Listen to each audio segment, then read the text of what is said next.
ꯑꯍꯥꯟꯕ ꯃꯛꯇꯗ YouTube live streaming da leibiriba mayam punamak taram noksa bagloina online sapa amadi santos ki mohot sinjaraga mayam punamak bukurumjari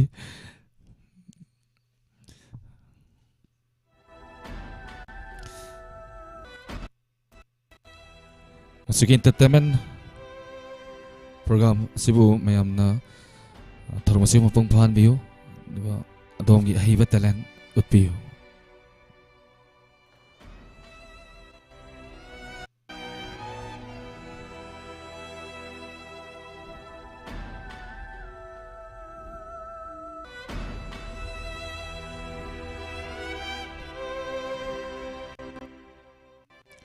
website ta leibiriba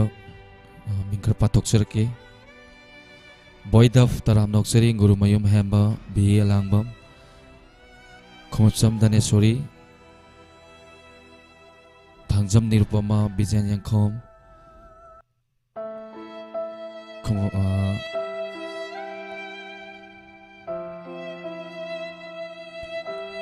Nelsal Asam taram noksari Sahen biyum nam taram noksari Nazi wahang bam taram noksari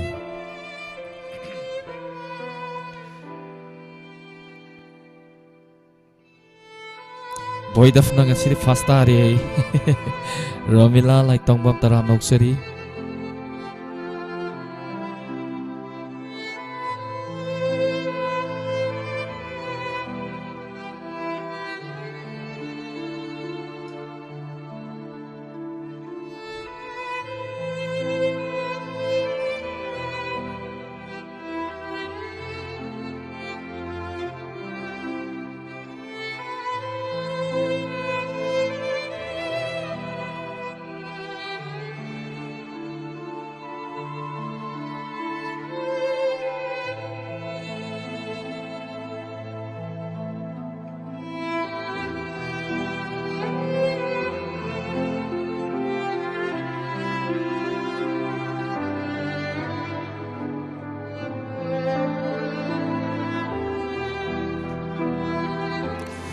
Miko kagi matungda santos samadi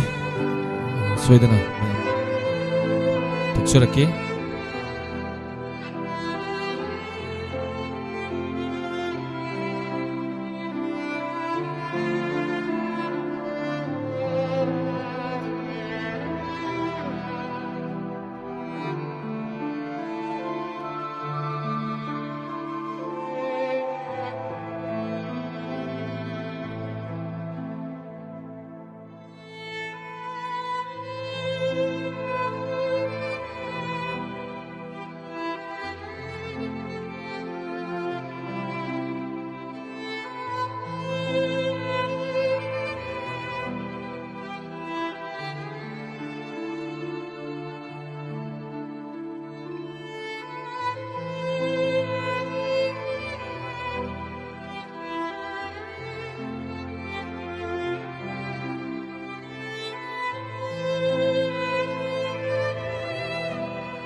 या आता है गुस्से संतोष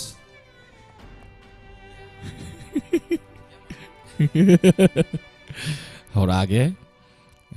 asmaya si wang malaman ida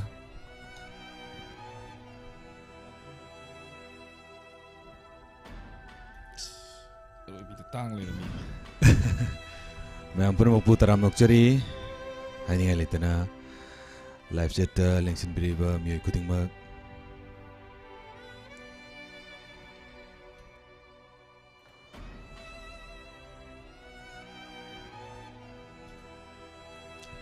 color hangdana tamjari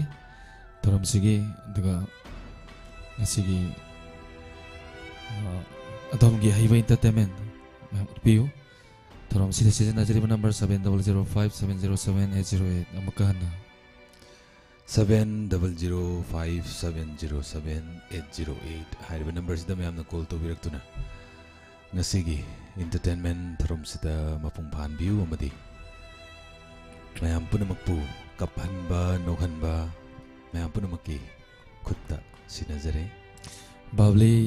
sal babli je hausi loigrama hangi hausi loi dangai hausi loi bagani phamai si sida mayam je nomagi una hodradi tumba yadi hai tari hausi loigre duga mayam kaubiroi daba mana lakliba tang mari thangju numit sugumba numit sida khoina hanadagi thamjagani haiduna tawriba dugumba listeners amadi viewers mit mayam punamakpu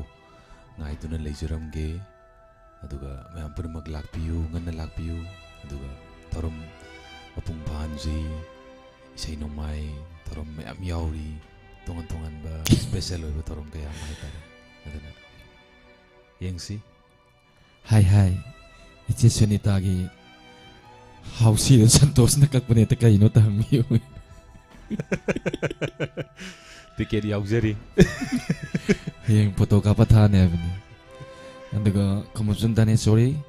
ise bibi taram noksari laimim se sunita taram noksari usam susila taram noksari aribam gyana syam babam taram noksari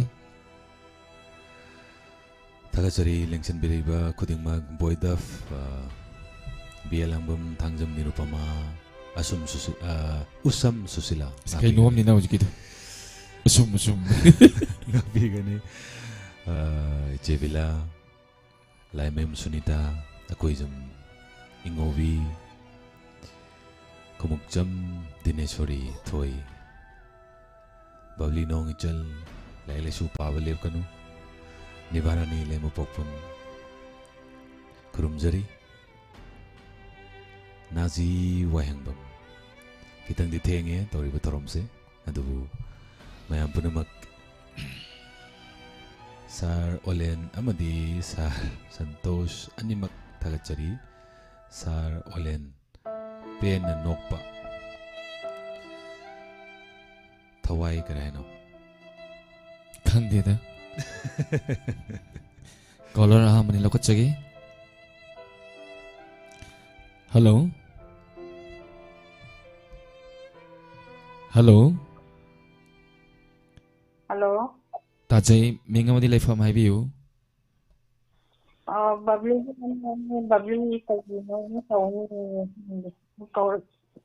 awtaga anbiu hello acha tadu mingamadi laifam ta haibiu hello hi hi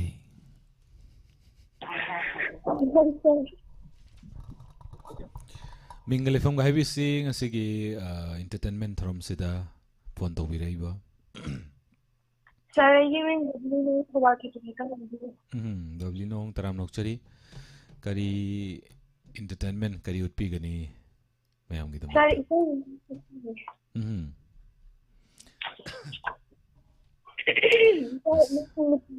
sir ha nat sankirtan nat sankirtan ya nat sankirtan su yai sir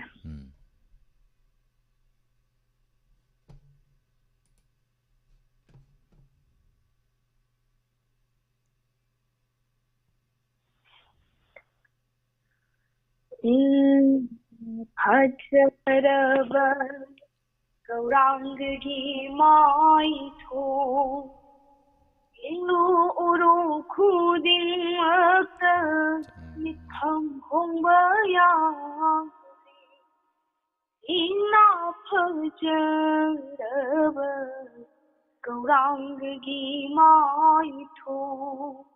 Ina phajaraba gauranggi maitho Inu uru khuding makta Yang uru khuding makta likham hongbaya Ina phajaraba gauranggi maitho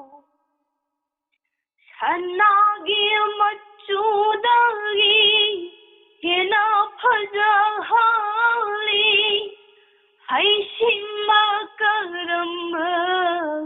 vidhi nasimla Ina phajaraba gaurangi maitho Hajaraba laksamda mani paren thole Khudagi khujina kana kana haire Khwangdagi kin kinina kini kini nili Chorona no porana rono jhuno haire Hong thang khuding makta chanana nili Ina phajaraba gaurangi maitho Hajaraba laksamna mani paren thole Khudagi khujina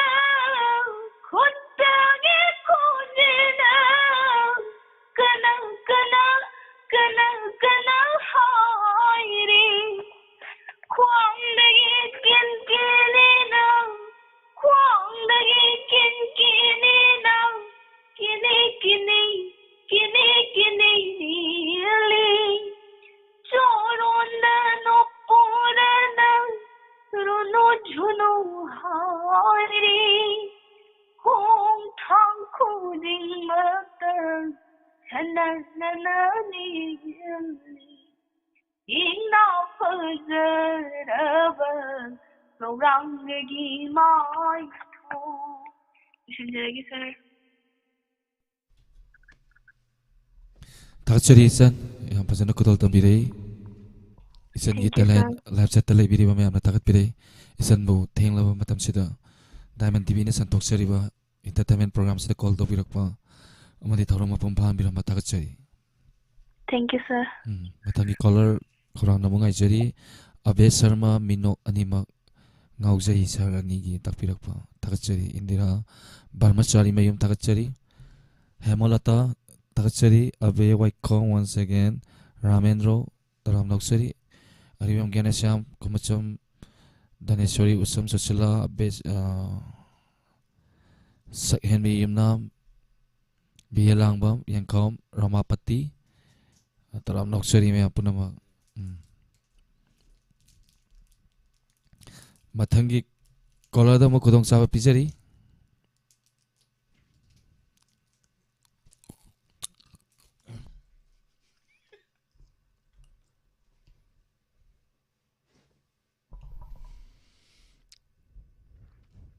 Hello. Hello. Taram Nokchari. Bungo. Ipanupa ani Santosh amani uren. Ipanupa ani bu ihena taram oksari thenga matam sida. Thenga matam sida. Hi hi. Hi hi. Hi hi. Ipanupa ani hi hi thenga matam sida. Hi hi da hare toije. Hagan. Hafi du kana bro. Hausi je loigre adum akhoi ꯁꯤꯟꯕ ꯌꯥꯅꯕ ꯑꯗꯨꯝ ꯀꯩꯅꯣ ꯇꯧꯈ꯭ꯔꯦ ꯍꯥꯏꯇꯥꯔꯦ ꯑꯗꯨꯃꯥꯏꯅ ꯍꯥꯏꯖꯒꯦ ꯀꯩꯅꯣꯝꯇ ꯍꯪꯖꯒꯦꯀꯣ ꯇꯦꯂꯦꯟꯁꯟꯁꯦ ꯑꯅꯤꯔꯛ ꯍꯟꯖꯤꯜꯂ ꯇꯧꯔ ꯃꯥꯅꯦꯀꯣ ꯉꯁꯤꯗꯤ ꯍꯧꯖꯤꯛꯀꯤꯁꯤꯅ ꯏꯟꯇꯔꯇꯦꯟꯃꯦꯟꯁꯦ ꯑꯩꯈꯣꯏꯅ ꯑꯗꯨꯝ ꯇꯧꯅꯤꯡꯕ ꯌꯥꯔꯦ ꯏꯁꯩ ꯁꯛꯑꯁꯨ ꯌꯥꯔꯦ ꯅꯠꯇꯦ ꯉꯁꯥꯏꯁꯨ ꯇꯦꯂꯦꯟꯁꯟꯁꯦ ꯑꯕꯣꯅꯁꯨ ꯑꯃꯨꯛ ꯇꯧꯈ꯭ꯔꯦꯕꯀꯣ ꯁꯩꯔꯦꯡ ꯃꯇꯦꯛ ꯊꯤꯖꯔꯒꯦ ꯏꯁꯦꯀꯣ ꯁꯩꯔꯦꯡ ꯃꯤꯡ ꯍꯥꯏꯕꯤꯈ꯭ꯔꯕꯣ ꯃꯤꯡ ꯍꯥꯏꯕꯤꯗ꯭ꯔꯤ ꯃꯤꯡꯒ ꯂꯩꯐꯝ ꯑꯝꯇꯪ ꯍꯥꯏꯕꯤꯁꯤ ꯃꯅꯤꯄꯨꯔ ꯀꯧꯕꯤ ꯏꯃꯥ ꯑꯩꯁꯦ ꯈꯥꯡꯕꯗ ꯋꯥꯔꯦꯗꯀꯣ ꯃꯅꯤꯄꯨꯔ ꯁꯅꯥ ꯂꯩꯕꯥꯛꯁꯤꯗ ꯎꯍꯩꯇꯕ ꯇꯧꯍꯩꯇꯕ ꯍꯟꯗꯛ ꯃꯔꯛ ꯊꯣꯛꯂꯛꯏꯕ ꯃꯌꯥꯝꯁꯤ ꯎꯕꯗ ꯄꯂꯦꯝ ꯑꯣꯏꯕꯤ ꯏꯃꯥꯗꯤ ꯏꯆꯥ ꯀꯪꯂꯩꯆꯥ ꯏꯆꯥꯒꯤꯗꯃꯛꯇ ꯈꯥꯡꯕꯗ ꯋꯥꯔꯤ ꯅꯍꯥꯃꯨꯛꯀꯤ ꯃꯄꯣꯛꯇꯨꯅ ꯑꯃꯒ ꯑꯃꯒ ꯍꯥꯠꯇꯣꯛ ꯁꯨꯅꯗꯅ ꯀꯌꯥ ꯏꯅ ꯂꯩꯈꯣꯡ ꯆꯦꯟꯗꯅ ꯀꯌꯥ ꯃꯂꯦꯝ ꯂꯩꯕꯥꯛꯁꯤꯗ ꯏꯒꯤ ꯈꯨꯠꯁꯣꯛ ꯀꯌꯥ ꯏꯅ ꯏꯈꯦꯡ ꯑꯣꯏꯈꯤꯕ ꯏꯃꯥ ꯑꯩꯗꯤ ꯌꯦꯡꯕꯗ ꯋꯥꯔꯦ ꯀꯞꯄꯤ ꯉꯁꯤꯁꯨ ꯈꯪꯍꯧꯗꯦ ꯑꯆꯧꯕ ꯃꯅꯥꯛꯇꯒꯤ ꯂꯩꯔꯨꯕꯗꯒꯤ ꯃꯆꯥ ꯀꯌꯥꯕꯨ ꯈꯪꯍꯧꯗꯅ ꯂꯩꯈꯥ ꯇꯥꯈꯤ ꯄꯨꯟꯁꯤ ꯀꯔꯤꯒꯤꯅꯣ ꯏꯃꯥ ꯑꯩꯗꯤ ꯏꯆꯥꯁꯤꯡꯅ ꯇꯧꯔꯤꯕ ꯊꯕꯛꯁꯤ ꯃꯥꯂꯦꯝ ꯀꯗꯥꯏꯗ ꯊꯣꯛꯑꯝꯒꯗꯕ ꯉꯁꯤꯗꯤ ꯃꯅꯤꯄꯨꯔ ꯁꯅꯥ ꯂꯩꯕꯥꯛꯁꯤꯗ ꯊꯣꯛꯆꯔꯤ ꯏꯃꯥ ꯑꯩꯗꯤ ꯁꯟꯗꯦꯟꯕꯤ ꯏꯃꯥꯗꯤ ꯁꯟꯗꯦꯟꯕꯤ ꯏꯃꯥ ꯉꯛ ꯌꯧꯔꯦ ꯍꯥꯏꯕꯁꯨ ꯇꯥꯔꯦ ꯑꯩ ꯂꯩꯅꯤꯡꯗꯔꯤ ꯃꯅꯤꯄꯨꯔꯁꯤꯗ ꯑꯀꯟꯕꯅ ꯑꯁꯣꯟꯕꯕꯨ ꯇꯨꯈꯠꯄꯤ ꯑꯁꯣꯟꯕꯒꯤ ꯃꯤꯆꯪ ꯁꯪꯒ ꯂꯩꯖꯗ꯭ꯔꯕ ꯃꯅꯤꯄꯨꯔ ꯁꯅꯥ ꯂꯩꯕꯥꯛꯁꯤꯗ ꯍꯤꯡꯒꯗꯧꯔꯤ ꯁꯔꯨꯛꯄꯨꯗꯤ ꯑꯩꯕꯨ ꯀꯗꯥꯏꯗ ꯂꯩꯒꯗꯧꯔꯤꯕꯅꯣ ꯈꯪꯗꯦ ꯆꯤꯡꯗ ꯂꯩꯔꯦ ꯂꯥꯡꯃꯩ ꯆꯠꯂꯦ ꯇꯝꯗ ꯂꯩꯔꯦ ꯅꯤꯡꯈꯣꯡ ꯂꯥꯎꯕ ꯁꯍꯔꯒꯤ ꯃꯅꯥꯛꯇ ꯂꯩꯅꯤꯡꯗꯔꯤ ꯇꯝꯄꯥꯛꯇꯁꯨ ꯀꯪꯕꯅ ꯂꯣꯏꯔꯦ ꯏꯃꯥ ꯑꯩꯕꯨ ꯀꯗꯥꯏꯗ ꯈꯛꯀꯅꯤ ꯏꯁꯤꯡ ꯈꯨꯌꯥꯐꯥꯎ ꯊꯛꯅꯤꯡꯉꯥꯏ ꯂꯩꯔꯛꯇ꯭ꯔꯕ ꯃꯇꯝꯁꯤꯗ ꯏꯃꯥ ꯑꯩꯕꯨ ꯀꯗꯥꯏꯗ ꯍꯤꯡꯒꯗꯧꯔꯤꯅꯣ ꯑꯩꯒꯤ ꯄꯨꯟꯁꯤ ꯀꯗꯥꯏꯗ ꯍꯤꯡꯒꯅꯤ ꯀꯗꯥꯏꯗ ꯂꯣꯏꯒꯅꯤ ꯈꯪꯍꯧꯗꯦ ꯏꯆꯥ ꯅꯈꯣꯏꯅ ꯋꯥꯔꯤꯕꯁꯤ ꯎꯕꯗ ꯏꯃꯥ ꯑꯩꯗꯤ ꯑꯣꯏꯅ ꯇꯣꯏꯅ ꯀꯞꯄꯦ ꯏꯕꯦꯝꯃ ꯏꯕꯨꯡꯉꯣ ꯅꯈꯣꯏꯁꯨ ꯋꯥꯒꯗꯧꯔꯤꯗꯣ ꯃꯄꯣꯛ ꯇꯔꯦꯠꯃꯛ ꯃꯤꯑꯣꯏꯕꯒꯤ ꯃꯄꯣꯛ ꯄꯣꯛꯂꯕ ꯃꯇꯝꯁꯤꯗ ꯁꯥꯔ ꯃꯤꯔ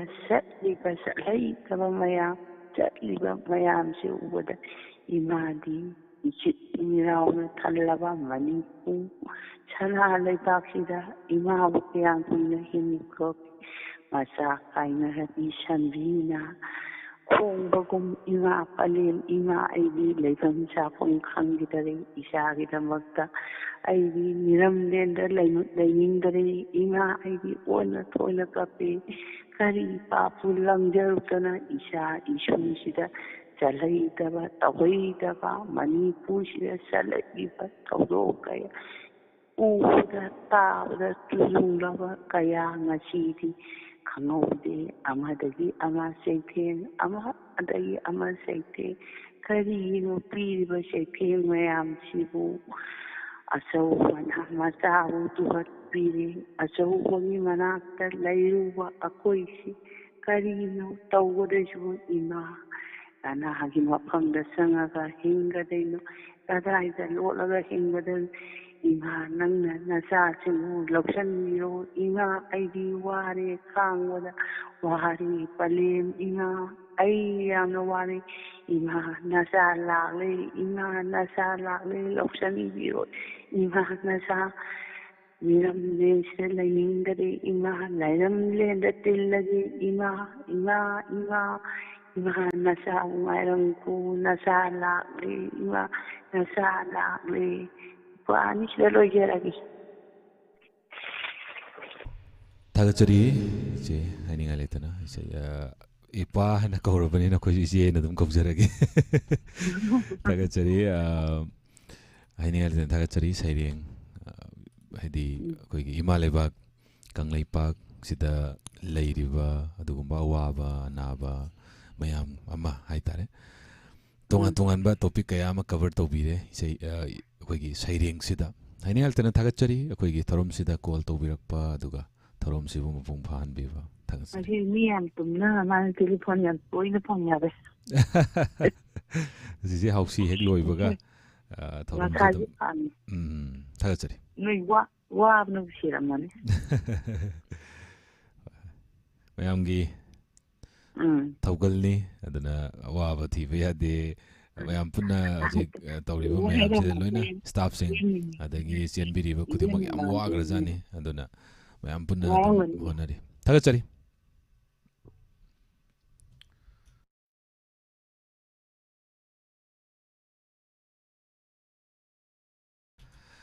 adudi live chat laibiriba sing hi caller siring tu wareng hariba garam hari isagi manakta tumbra haibabu yawon lakpada maida khupang na tarak badai mitching leri Membrani lay mapokpam. chalen ngasi tayai la oidro tayai lakna bani akoi phammi je Kaim khalun. kem kalun ngasi hausi tawbanina amuk tayai je Pangthokpanina. hausi pangthok jabanina mayamge akoi lakadoriba tang mari je hayang chutki hangchit haiba phate ai aduna lakadoriba tang mari hayengi mathang sidai je leiriba dugumba thoram mayam punamakki oina thamjariba listeners amasung viewers mit hariba dugumba thoram masigi mateng oina gidamakta ngasi pangthokkiba dugumba hausi bumper hausi ngasi pangthokre adugi thoramduda adum matamje phana amuk leigre haitare aduna tamo tayai sanabagi tanja ama haitare maru oina adumaina haijagi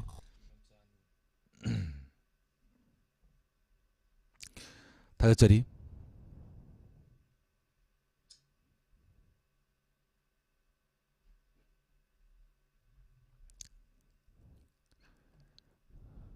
thagachari lengsen biriba khudingmak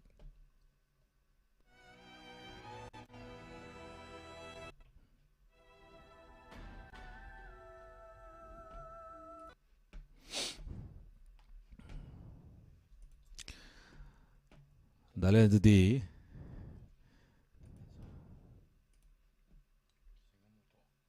I decide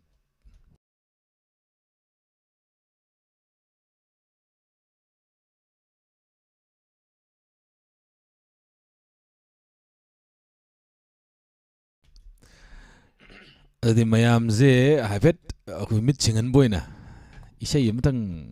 khudol tambagi mong doin tawsira karam tawsige yamna Tamgadawni Santos. isai di hawsige isai jam sakado male ka isai di hawsige guys ngasigi entertainment thoramni mayam no piningba adugumba haijaba adum utpiba yai wari adagi saireng isai aduga mayam punna ngai minasi mayam punna ngai minnariba akoi punna ngai minasi haitare mayam khatang thaduga thamjaroi akoi yauna ngai minasi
mamangda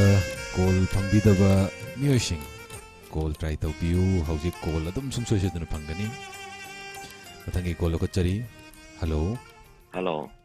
ꯇꯔꯥꯝ ꯅꯣꯛꯆꯔꯤ ꯑꯍꯥꯟꯕꯃꯛꯇꯗ ꯁꯥꯔꯅꯤ ꯏꯀꯥꯏ ꯈꯨꯅꯧ ꯎꯠꯆꯔꯤ ꯊꯥꯒꯠꯆꯔꯤ ꯃꯤꯡꯒ ꯂꯩꯐꯝꯒ ꯍꯥꯏꯕꯤꯁꯤ ꯑꯩꯒꯤ ꯃꯤꯡꯁꯤ Roman ꯇꯣꯡꯕ꯭ꯔꯣꯃꯩ ꯂꯩꯐꯝꯅ Govinda ꯒ꯭ꯔꯥꯝꯗꯒꯤ ꯇꯔꯥꯝ ꯅꯣꯛꯆꯔꯤ ꯀꯔꯤ entertain ꯇꯧꯕꯤꯒꯗꯕ ꯃꯌꯥꯝꯒꯤ ꯑꯩꯒꯤ ꯑꯦꯟꯇꯔꯇꯦꯟꯃꯦꯟꯁꯦ ꯁꯥꯔꯅꯤꯗ ꯑꯩ ꯀꯣꯏꯁꯟ ꯑꯝꯇ ꯍꯪꯖꯒꯦ ꯁꯥꯔꯅꯤꯅ ꯈꯨꯝꯕꯤꯔꯛ ꯇꯥꯔꯦ ꯋꯥꯍꯪ ꯄꯥꯎꯍꯪꯒꯤ ꯏꯟꯇꯔꯇꯦꯟꯃꯦꯟ ꯇꯥꯔꯦ ꯑꯗꯨꯗꯤ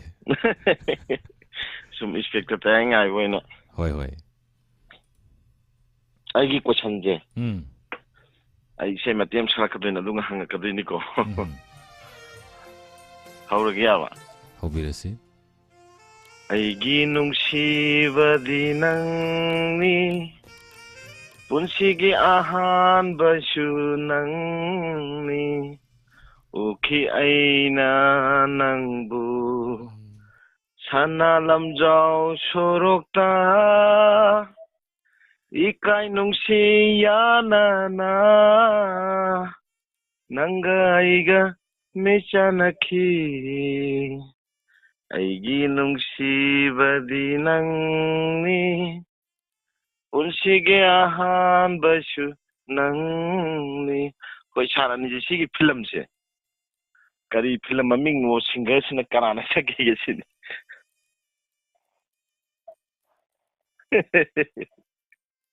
नती आई जीपे दे कापा जो कापा क्या दे तारीख मरी जो लागा सो आई कनो लुपा क्या थमदोइ नो दुदा हाइना रसी हाइजरागे हाबियो इसाई जे हम फजब इसाई ने इसाई मतेक अमतंग मखा खितंग समदबिरदि हम नुंगाइ दुइने अदो वांग पाकोम जे पीर मतुंग दे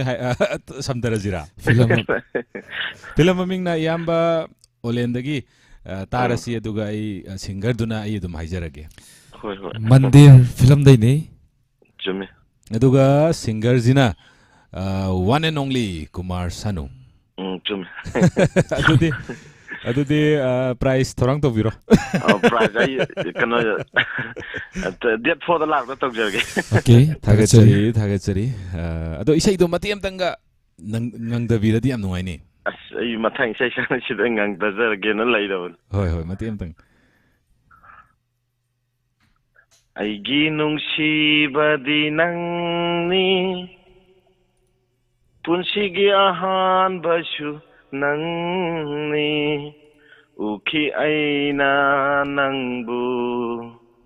ꯁꯅꯥ ꯁꯣꯔꯣꯛ ꯏꯁꯩꯁꯦ ꯀꯥꯎꯔꯦ ꯑꯩꯅ ꯏꯔꯕꯨꯗꯤ ꯊꯝꯕꯅꯦꯕꯀꯣ मथांग से छना जे राही सक्सर थागचरी इकाई नुंगसी यानाना नंगाइगा मिचानखी हा थैंक यू साथ समझ थागचरी हनी आइलितना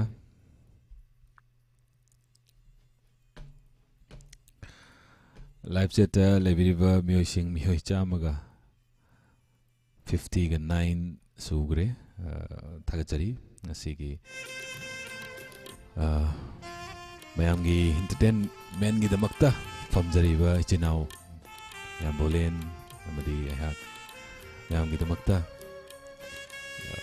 अकोइ पुन्ना हाइतारे थरोमसिदा हेना मपुम फाहनबिबा कमेंट सु हाइबिरकुसु यौरमी बिनत तखेल मयुम मंदिर फिल्म सिंगर कुमार सानु हंगबिरखिबा वहांगदुगी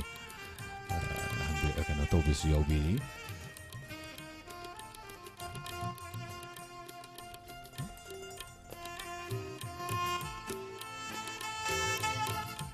तयाइजे मतम खितंग वाटखिनी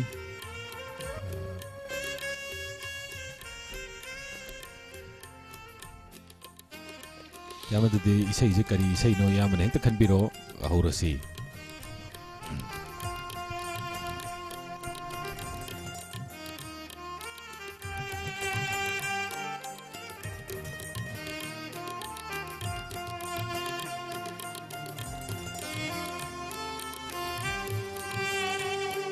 थागचरी लाइव लेबिरिबा कुदिमा थेंगलाबा मतंसिबो डायमंड टीवी मिनुक्सिबिदना लेबिरिबा मिसुम हेकलई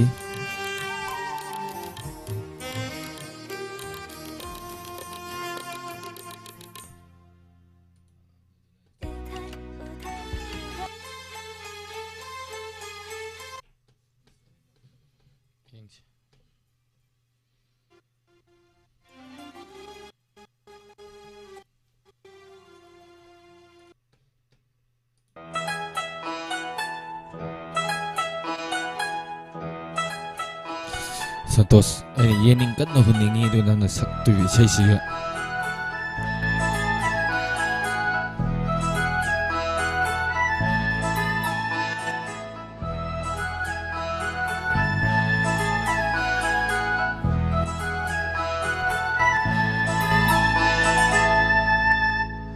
ꯋꯥꯈꯜꯒꯤ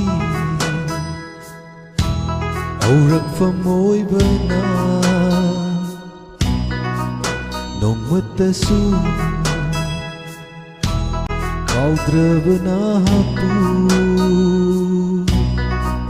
ꯑꯩꯅ ꯀꯔꯝꯅ ꯅꯤꯡꯁꯤꯡꯒꯅꯤ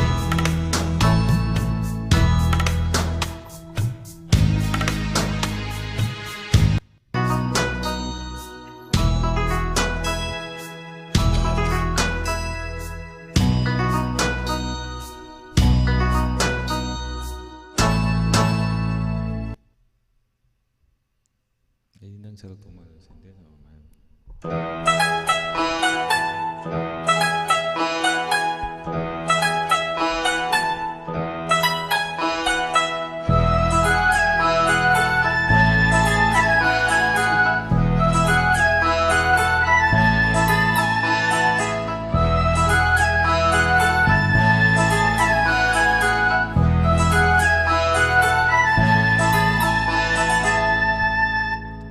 ꯋꯥꯈꯜꯒꯤ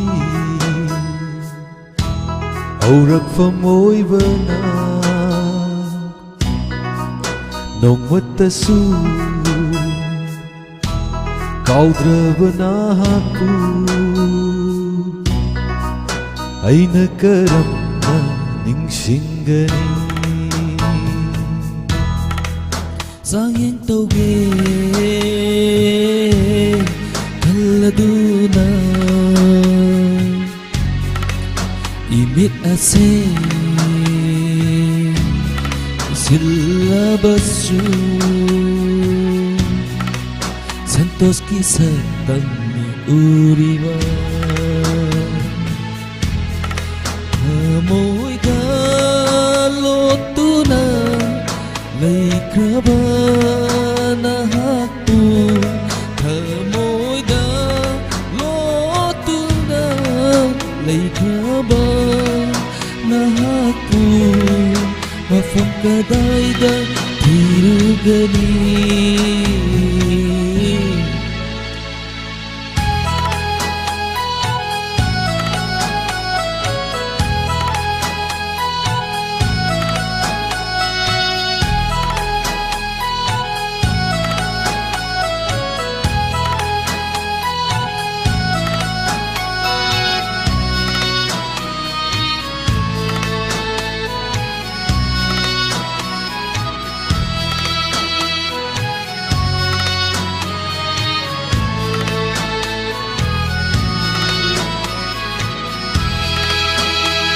Tugu tanikla thawanata Nongmadol mabema thajani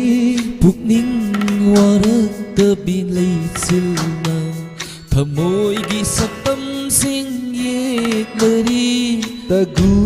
tanikla thawanata Nongmadol mabema thajani Pukning warakta bilay silna Thamoygi saktam sing yeklari Khoirang naraba ahimse Khamduna lafalage ngasidi Inakta muktang famladuna Ahing sige fajar saktam sing Mapungpahan binaro Santos na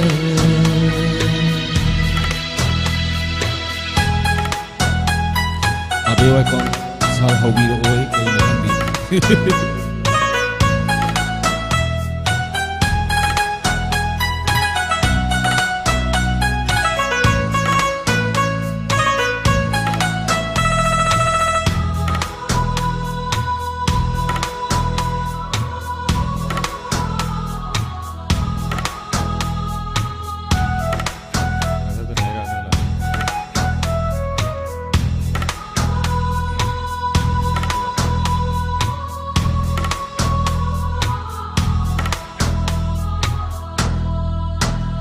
ꯍꯥꯏꯊꯔꯛꯄ ꯁꯝꯂꯥꯡꯅ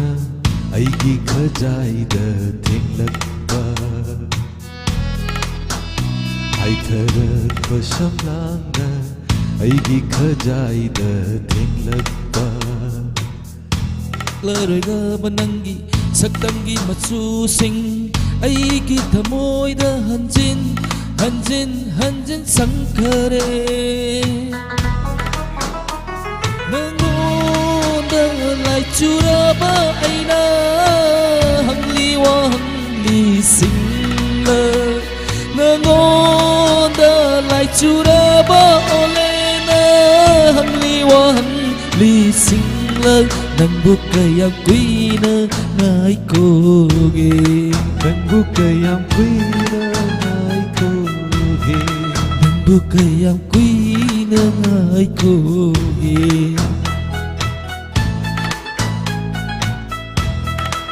ꯍꯥꯏ ꯍꯥꯏ ꯋꯥꯈꯜꯒꯤ ꯍꯧꯔꯛꯐꯝ ꯑꯣꯏꯕꯅ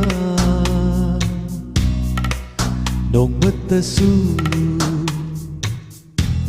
ꯀꯥꯎꯗ꯭ꯔꯕ ꯅꯍꯥꯛꯄꯨ ꯑꯩꯅ ꯀꯔꯝꯅ ꯅꯤꯡꯁꯤꯡꯒꯅꯤ ꯆꯥꯡꯌꯦꯡ ꯇꯧꯒꯦ ꯈꯜꯂꯗꯨꯅ 이밋 ꯑꯁꯦ 우슬러버수 산토스키 사탕이 우리만 남다기 사탕이 우리만 하이 하이 타그자리 ꯄꯨꯡ ꯈꯥꯏꯕꯧꯗꯤ ꯈꯔ ꯇꯧꯗꯧꯔꯤ ꯑꯩꯈꯣꯏ ꯀꯣꯜꯁꯦ ꯂꯥꯛꯑꯝꯃꯦ ꯑꯗꯨꯕꯨ ꯍꯣꯜ ꯉꯥꯏꯍꯥꯛꯇꯪ ꯇꯧꯕꯤꯌꯨ ꯍꯥꯏꯕꯗ ꯁꯨꯡꯌꯥ ꯌꯥꯗ꯭ꯔꯦ ꯑꯗꯨꯝ ꯀꯠꯊꯈ꯭ꯔꯦ ꯐꯣꯟꯁꯦ ꯃꯊꯟꯇ ꯇꯠꯈ꯭ꯔꯦ ꯃꯁꯥꯅ ꯑꯗꯨꯅ ꯊꯥꯒꯠꯆꯔꯤ ꯀꯣꯜ ꯇꯧꯕꯤꯔꯝꯕꯁꯤꯡ ꯍꯥꯏꯅꯤꯡꯉꯥꯏ ꯂꯩꯇꯅ ꯍꯧꯖꯤꯛ ꯍꯥꯡꯉꯤꯉꯩ ꯃꯇꯝꯁꯤꯗ ꯑꯃꯨꯛ ꯀꯣꯜ ꯇꯧꯁꯟꯕꯤꯔꯛꯁꯤ ꯃꯌꯥꯝꯒꯤ ꯀꯣꯜ ꯑꯃꯨꯛ ꯉꯥꯏꯖꯔꯤ ꯅꯧꯅ ꯆꯪꯕꯤꯔꯛꯏꯕ ꯃꯃꯥ ꯏꯕꯦꯝꯍꯜ ꯑꯗꯒꯤ ꯄꯥꯖꯒꯦ ꯈꯔ ꯃꯥꯏ ꯏꯕꯦꯝꯆꯥ ꯅꯤꯡꯊꯧꯖꯝ ꯑꯔꯨꯅꯤ ꯀꯣꯏꯖꯝ ꯑꯕꯦꯁ ꯁꯔꯃ ꯏꯟꯗꯤꯔꯥ ꯕꯔꯃꯆꯥꯔꯤ ꯃꯌꯨꯝ ꯇꯔꯥꯝꯅꯧꯁꯔꯤ ꯅꯦꯜꯁꯜ ꯊꯣꯏꯕꯤ ꯗꯦꯕꯤ ꯑꯝꯕꯥ ꯑꯝꯖꯗ ꯈꯥꯟ ꯕꯤꯅꯣꯔꯃꯥ ꯀꯣꯏꯖꯝ ꯕꯤꯃꯂꯥ ꯀꯣꯟꯁꯝ ꯆꯟꯆꯟ ꯀꯨꯃꯥꯔꯤ ꯂꯥꯡꯕꯝ ꯔꯣꯕꯤꯇꯥ ꯕꯂꯥ ꯂꯣꯡꯖꯝ ꯊꯥꯒꯠꯆꯔꯤ ꯆꯪꯕꯤꯔꯛꯏꯕ ꯈꯨꯗꯤꯡꯃꯛ ꯍꯦꯂꯦꯟ ꯗꯦꯕꯤ ꯌꯨꯝꯈꯥꯏꯕꯝ ꯇꯈꯦꯜ ꯇꯥꯎꯔꯦꯝ ꯕ꯭ꯔꯍꯃꯣ ꯔꯥꯃꯦಶ್ꯋꯔ ꯋꯥꯍꯦꯡꯕꯝ ꯑꯔꯨꯅꯤ ꯀꯣꯏꯖꯝ ꯕꯤꯅꯣꯗꯤꯅꯤ ꯂꯥꯏꯃꯌꯨꯝ ꯁꯨꯅꯤꯇꯥ ꯊꯥꯒꯠꯆꯔꯤ ꯂꯦꯡꯁꯤꯟꯕꯤꯔꯤꯕ ꯈꯨꯗꯤꯡꯃꯛ ꯃꯅꯤꯇꯣꯝꯕꯤ ꯌꯨꯝꯅꯥꯝ ꯅꯦꯜꯁꯟ ꯑꯁꯦꯝ ꯃꯤꯑꯣꯏ ꯆꯅꯤ ꯁꯨꯖꯜꯂꯛꯑꯦ ꯀꯣꯜ ꯂꯥꯛꯇ꯭ꯔꯗꯤ ꯑꯩꯈꯣꯏꯒꯤ ꯏꯁꯩ ꯇꯥꯔꯦ ꯏꯁꯩ ꯈꯜꯂꯣ ꯁꯛꯂꯛꯑꯒꯦ ꯉꯁꯤꯗꯤ ꯑꯗꯨꯕꯨ ꯐꯥꯕ ꯏꯁꯩ ꯈꯟꯕꯤꯔꯛꯁꯤ ꯐꯥꯗ꯭ꯔꯗꯤ ꯑꯪꯀ ꯂꯩꯇꯦ ꯐꯥꯗ꯭ꯔꯗꯤ ꯁꯅꯥꯟꯕꯤ ꯑꯣꯏꯅꯥꯝ ꯊꯥꯒꯠꯆꯔꯤ ꯏꯆꯦ ꯁꯅꯥꯟꯕꯤ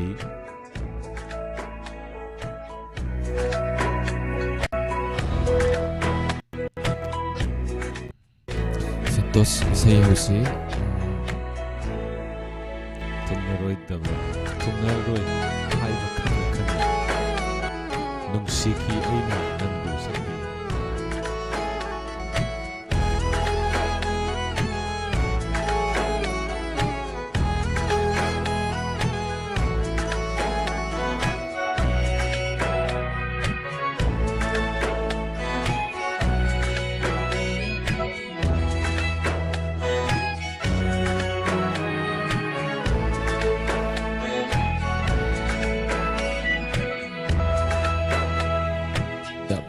ꯀꯩꯅꯣ ꯀꯩ ꯍꯥꯏꯗꯣꯏꯅꯣ ꯋꯥꯔꯤꯗ ꯀꯩꯅꯣ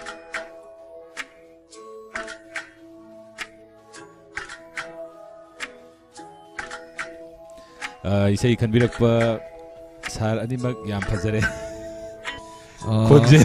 ꯈꯣꯟꯖꯦꯜ ꯐꯖꯔꯤꯕ꯭ꯔꯥ ꯑꯐꯥꯕ ꯏꯁꯩ ꯑꯃ ꯈꯨꯗꯣꯜ ꯇꯝꯕꯤꯔꯣ ꯍꯥꯏ ꯑꯗꯨꯒ ꯏꯁꯩ ꯑꯃ ꯈꯨꯗꯣꯜ ꯇꯝꯖꯔꯛꯀꯦ ꯃꯊꯪ ꯁꯜꯂꯛꯀꯦ ꯔꯥꯅꯤ ꯀꯣꯟꯁꯟꯗ ꯍꯥꯟꯅ ꯗꯦꯗꯤꯀꯦꯠ ꯇꯧꯖꯒꯦ ꯏꯁꯩ ꯑꯃ ꯔꯥꯅꯤ ꯀꯣꯟꯁꯝꯗ ꯑꯗꯣ ꯀꯣꯜ ꯑꯃꯗꯤ ꯂꯥꯛꯏ ꯀꯣꯜꯁꯦ ꯄꯥꯏꯍꯧꯁꯤ ꯄꯥꯏꯁꯤ ꯍꯜꯂꯣ ꯇꯔꯥꯝ ꯅꯣꯛꯆꯔꯤ ꯗꯥꯏꯃꯟꯗ ꯆꯍꯤ ꯑꯩꯈꯣꯏꯒꯤ ꯀꯩꯅꯣ ꯇꯧꯕꯤꯔꯣ ꯁꯥꯔ ꯗꯥꯏꯃꯟ ꯇꯤꯚꯤ ꯆꯦꯅꯦꯜ ꯗꯥꯏꯃꯟ ꯇꯤꯚꯤꯅꯤ ꯍꯣꯏ ꯍꯣꯏ ꯁꯥꯔ ꯑꯗꯣ ꯑꯩꯈꯣꯏꯒꯤ ꯁꯥꯔ ꯁꯨꯝ ꯑꯩꯒꯤ ꯄꯤꯔꯒ ꯄꯥꯏꯖꯒꯦꯗ ꯍꯣꯏ ꯍꯣꯏ ꯑꯩꯒꯤ ꯄꯤꯔꯒ ꯄꯥꯏꯖꯒꯦꯗ ꯍꯣꯏ ꯍꯣꯏ ꯍꯥꯏꯌꯣ ꯅꯪꯒꯤ ꯏꯁꯩ ꯐꯖꯕ ꯍꯥꯏꯌꯣ ꯀꯩ ꯏꯁꯩꯅꯣ ꯅꯪ ꯍꯥꯏꯌꯣ ꯁꯛꯄꯤꯁꯤ ꯏꯁꯩ ꯈꯨꯗꯣꯜ ꯇꯝꯕꯤꯁꯤ ꯅꯠꯇ꯭ꯔꯒꯗꯤ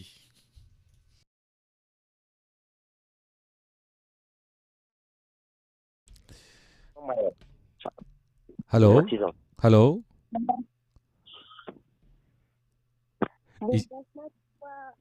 ꯏꯁꯩꯒꯤ ꯌꯥꯅꯕ ꯂꯩꯔꯀꯥꯟꯗ ꯍꯥꯏꯕꯤꯔꯛꯑꯁꯤ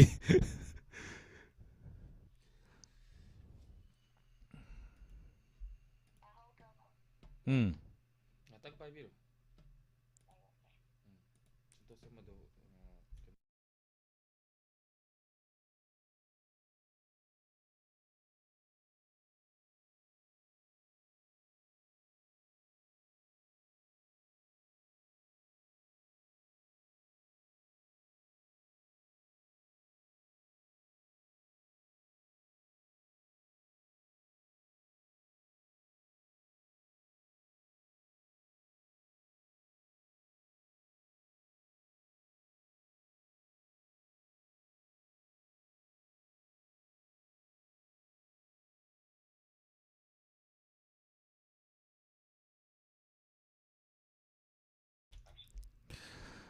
ꯍꯜꯂꯣ ꯍꯜꯂꯣ ꯑꯧ ꯑꯩꯈꯣꯏꯅ ꯈꯟꯖꯔꯨꯕꯅ ꯏꯁꯩꯁꯦ ꯈꯨꯗꯣꯜ ꯇꯝꯕꯤꯔꯛꯀꯗ꯭ꯔꯥꯅ ꯈꯜꯂꯨꯕꯅꯤ ꯏꯁꯩ ꯈꯟꯕꯤꯔꯛꯑꯣ ꯍꯥꯏꯕꯗꯨꯗ ꯗꯥꯎꯂꯦꯟ ꯑꯩꯈꯣꯏꯅꯗꯤ ꯏꯁꯩ ꯈꯟꯕꯤꯔꯛꯑꯣ ꯍꯥꯏꯔꯨꯔꯦ ꯑꯗꯨꯅ ꯏꯁꯩꯁꯦ ꯀꯩꯅꯣꯝꯁꯦ ꯅꯨꯡꯇꯤꯒꯤ ꯉꯥꯏꯖꯕ ꯍꯣꯏ ꯑꯗꯨꯒꯤ ꯇꯝꯕꯗ ꯌꯥꯔꯦ ꯇꯥꯔꯒꯦꯅ ꯁꯥꯔꯒꯤ ꯈꯟꯖꯩꯁꯦ ꯅꯨꯡꯉꯥꯏꯖꯕ ꯌꯥꯝꯅ ꯑꯗꯨꯅ ꯍꯣꯏ ꯍꯣꯏ ꯌꯥꯏꯄꯣꯛ ꯇꯣꯞꯇꯒꯤ ꯁꯤꯡꯍꯥ ꯈꯪꯅꯤꯡꯂꯤꯕ꯭ꯔꯥ ꯅꯅꯥꯎ ꯇꯔꯥꯝ ꯅꯣꯛꯆꯔꯤ ꯌꯥꯝ ꯊꯦꯡꯕꯨꯗꯤ ꯊꯦꯡꯉꯁꯨ ꯊꯦꯡꯅ ꯀꯣꯜ ꯇꯧꯕꯤꯔꯛꯄ ꯑꯗꯨꯒ ꯈꯟꯕꯤꯔꯛꯄ ꯏꯁꯩꯗꯨꯝꯇꯪꯒ ꯍꯥꯏꯕꯤꯁꯤ ꯈꯟꯕꯤꯔꯛꯄ ꯏꯁꯩꯗꯣ ꯍꯣꯏ ꯍꯣꯏ ꯊꯥꯞꯂꯒ ꯅꯨꯡꯁꯤꯕ ꯍꯦꯜꯂꯤ ꯍꯥꯏꯕ ꯑꯣꯀꯦ ꯊꯥꯞꯂꯒ ꯅꯨꯡꯁꯤꯕ ꯍꯦꯜꯂꯤ ꯑꯣꯀꯦ ꯏꯁꯩꯁꯦ ꯑꯩꯗꯤ ꯁꯛꯂꯛꯀꯗ꯭ꯔꯥꯅ ꯍꯥꯏꯕꯅꯦ ꯑꯗꯨꯕꯨ ꯑꯩꯈꯣꯏꯗꯒꯤ ꯑꯣꯏꯅ ꯁꯛꯄꯤꯔꯛꯑꯣꯅ ꯍꯥꯏꯔꯤ ꯇꯧꯔꯤꯁꯦ ꯑꯃꯣꯂꯦꯟ ꯊꯥꯒꯠꯆꯔꯤ ꯏꯁꯩ ꯈꯨꯗꯣꯜ ꯇꯝꯖꯒꯦ ꯃꯊꯪ ꯑꯗꯨꯝ ꯈꯨꯗꯣꯜ ꯇꯝꯖꯔꯛꯀꯦ ꯉꯥꯏꯃꯤꯟꯅꯁꯤ ꯏꯁꯩꯁꯦ ꯃꯔꯛꯇ ꯍꯣꯏ ꯊꯥꯒꯠꯆꯔꯤ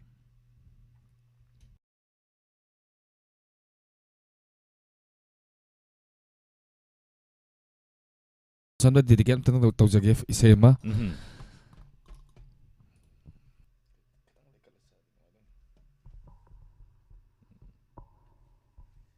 ꯐꯥꯗꯦ ꯑꯗꯨꯕꯨ ꯈꯨꯗꯣꯜ ꯇꯝꯖꯒꯦ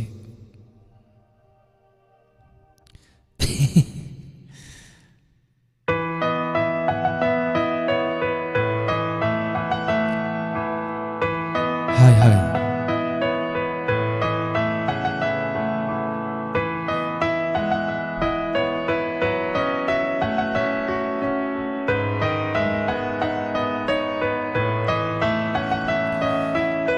ꯅꯨꯡꯁꯤꯗꯦ ꯍꯥꯏꯅ ꯏꯐꯝꯅ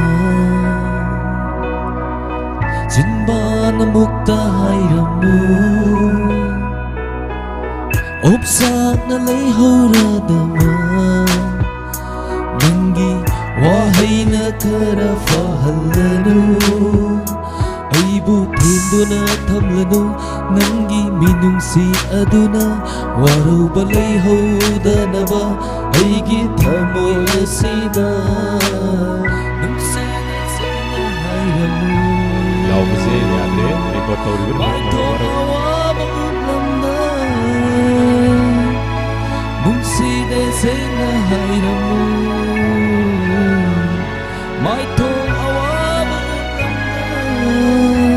isai kan lau ya da beni ko ko to bagi Laudi adretna mayam once again Rani Konsam da dedicate to zoi sai ni ko da tam jagi punita minasi soi ram ko snapin khaba matam among hanna nising handuna kan haba mikut ama hangi min panduna sibabu kai handun thamoi wa handana ba sibabu kai handuna thamoi wa handana ba nungsi de sena hairamu mai thong awa bu lamna nungsi de sena hairamu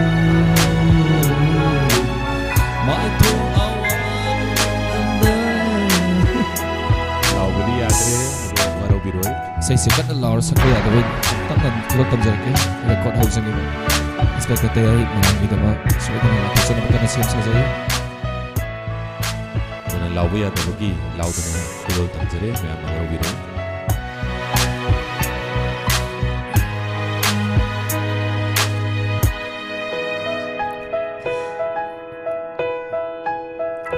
nanga thina kiba mikup aduda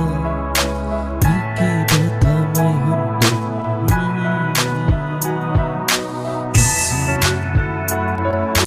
thachari matek sida mate ko tam jara ke full dita moi ge sai fajara mani Masang caller malakoloksi matek sida hello Hello, sir. Khurumjari sarani di. Thagachari call tawbirakpa mingal fm ga ibc Aigin ming sir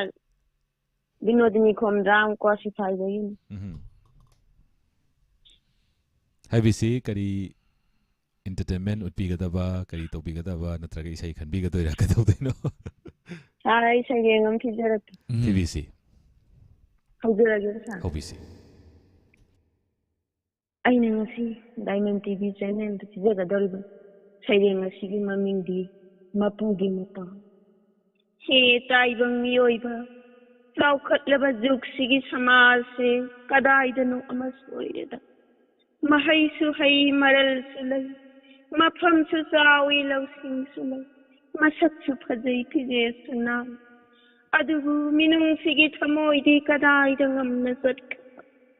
Makai sangaga sawa miyoiba. Haigera ngasi suna koi landi. Khatnari, chainari, hatnari, sunari. Lan badi laleda, soy badi soyreda. He taibang miyoiba. Saulamane taibang mapusu. Prakiti gi khongchata. Ulak leda uprado. Ona taina. Popadagi ujadri kumsi kumgi. Nongju nongsa. Nang ay nakoy ay koy. Miyoiba kauba zatini karigi asuk nung sinadriba. Aray layta awat apa. Hangdok hangjin na tathok tasin na nung sisana hingmin na siba. Nung madisoy na siragadaba.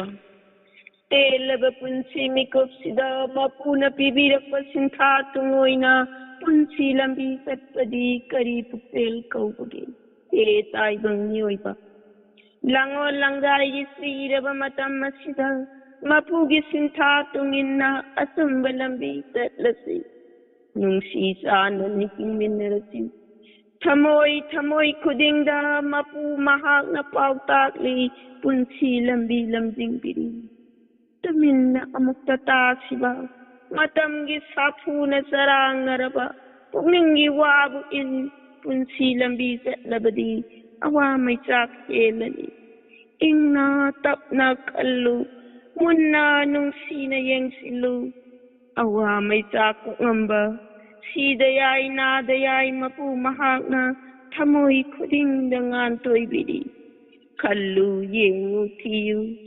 tagani ugani phangani asumba sengba nung siba awa may sak laydaroy kalak yang thi mang kragani thalani sangsar sinung sibana he taibang miyoiba langol langdaya sigi seng laba mapawngi taibang semba mapu mahaki loisinjage sa ꯊꯥꯒꯠꯆꯔꯤ ꯁꯩꯔꯦꯡ ꯐꯖꯅ ꯈꯨꯗꯣꯜ ꯇꯝꯕꯤꯔꯛꯏ ꯁꯩꯔꯦꯡꯁꯦ ꯉꯁꯤꯒꯤ ꯁꯩꯔꯦꯡꯁꯤꯡꯁꯦ ꯋꯥꯍꯟꯊꯣꯛꯁꯦ ꯋꯥꯍꯟꯊꯣꯛ ꯂꯩꯕ ꯉꯥꯛꯇꯅꯤ ꯍꯦꯟꯖꯟꯕ ꯁꯩꯔꯦꯡ ꯍꯥꯏꯇꯥꯔꯦ ꯑꯗꯨꯗꯤ ꯑꯩꯈꯣꯏ ꯌꯥꯝ ꯅꯨꯡꯁꯤꯕ ꯊꯦꯡꯉꯛꯑꯀꯥꯟꯗ ꯊꯦꯡꯉꯛꯑꯀꯥꯟꯁꯤꯗ ꯊꯤꯕꯤꯔꯛꯄ ꯁꯩꯔꯦꯡꯁꯤꯡꯁꯦ ꯄ꯭ꯔꯀꯤꯇꯤ ꯏꯃꯥꯒꯤ ꯑꯗꯒꯤ ꯍꯧꯖꯤꯛ ꯂꯩꯔꯤꯕ ꯇꯣꯉꯥꯟ ꯇꯣꯉꯥꯟꯕ ꯑꯋꯥꯕ ꯇꯥꯔꯤꯕ ꯃꯌꯥꯝ ꯀꯌా ꯑꯃ ꯍꯥꯏꯇꯥꯔꯦ ꯊꯥꯒꯠꯆꯔꯤ ꯍꯥꯏꯅꯤꯡꯉꯥꯏ ꯂꯩꯇꯅ ꯊꯥꯒꯠꯆꯔꯤ ꯁꯥꯔꯕꯤ ꯑꯅꯤꯕꯨꯁꯨ ꯖꯤꯕꯟ ꯅꯥꯎꯔꯦꯝ ꯊꯥꯞꯂꯒ ꯍꯥꯏꯕꯤꯔꯛꯏ ꯑꯗꯨꯒ ꯍꯟꯗꯛꯀꯤ ꯏꯁꯩꯁꯤꯅ ꯀꯅꯥꯒꯤꯅꯣ ꯁꯟꯇꯣꯁ ꯍꯟꯗꯛꯀꯤ ꯏꯁꯩꯁꯤꯅ ꯎꯝ ꯕꯤ ꯑꯦꯂꯥꯡꯕꯝꯅ ꯈꯟꯈꯤꯕ ꯑꯣꯏꯔꯝꯗꯧ ꯃꯥꯜꯂꯤ ꯎꯝ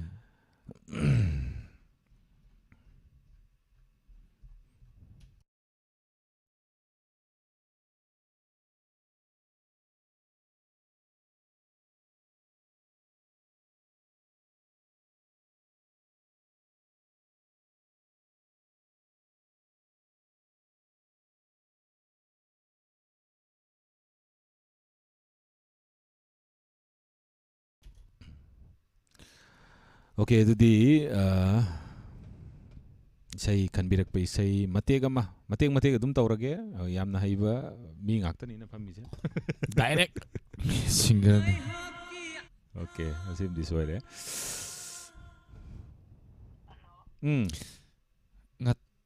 ꯉꯥꯛꯇꯪ ꯄꯥꯏꯕꯤꯌꯣ ꯏꯁꯩ ꯑꯩꯈꯣꯏ ꯏꯁꯩ ꯑꯃ ꯁꯛꯀꯦ ꯍꯥꯏꯔꯨꯔꯦꯕ ꯇꯥꯕꯤꯕ꯭ꯔꯣ ꯉꯥꯛꯇꯪ ꯄꯥꯏꯕꯤꯔꯣꯀꯣ ꯃꯥ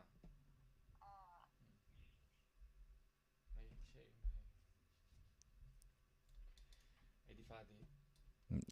ꯁꯨꯔ ꯃꯇꯦꯛ ꯆꯨꯝꯃꯦ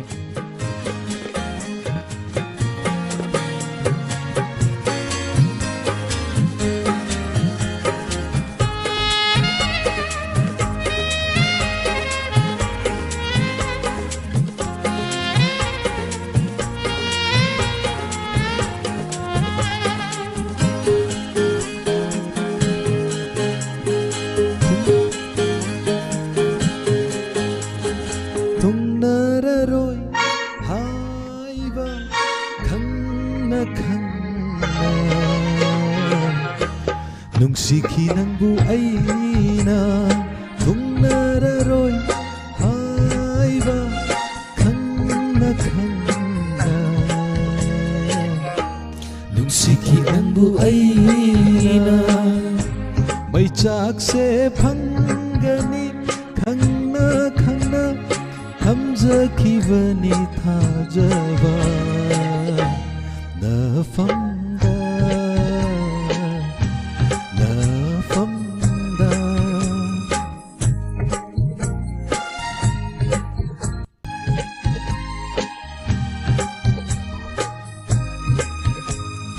ꯊꯨꯡꯅꯔꯔꯣꯏ ꯍꯥꯏꯕ ꯈꯪꯅ ꯈꯪꯅ ꯅꯨꯡꯁꯤꯈꯤ ꯑꯩꯅ ꯅꯪ ꯅꯨꯡꯁꯤꯈꯤ ꯅꯪꯕꯨ ꯑꯩꯅ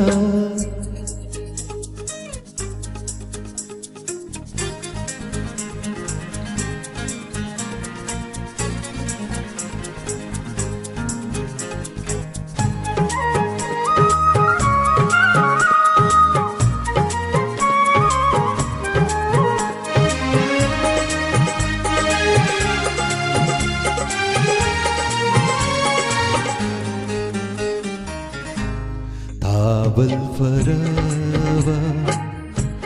ꯑꯍꯤꯡ ꯀꯌꯥꯗ ꯄꯣꯊꯥꯐꯝ ꯈꯪꯗ꯭ꯔꯕ ꯋꯥꯈꯜꯁꯤꯅ ꯊꯥꯕꯜ ꯐꯔꯕ ꯑꯍꯤꯡ ꯀꯌꯥꯗ ꯄꯣꯊꯥꯐꯝ ꯈꯪꯗ꯭ꯔꯕ ꯋꯥꯈꯜꯁꯤꯅ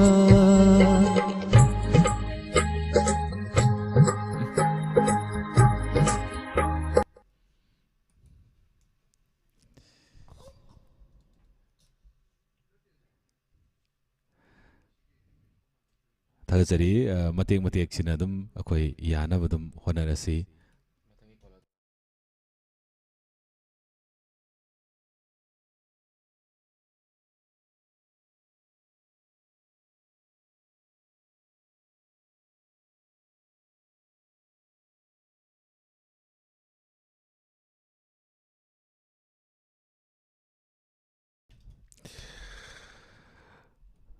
ꯊꯥꯒꯠꯆꯔꯤ ꯀꯣꯜ ꯑꯃ ꯌꯥꯝꯅ ꯀꯨꯏꯅ ꯍꯣꯜ ꯇꯧꯗꯨꯅ ꯂꯩꯕꯤꯕ ꯑꯝꯇꯪ ꯄꯥꯏꯈꯠꯁꯤ ꯏꯌꯥꯝꯕ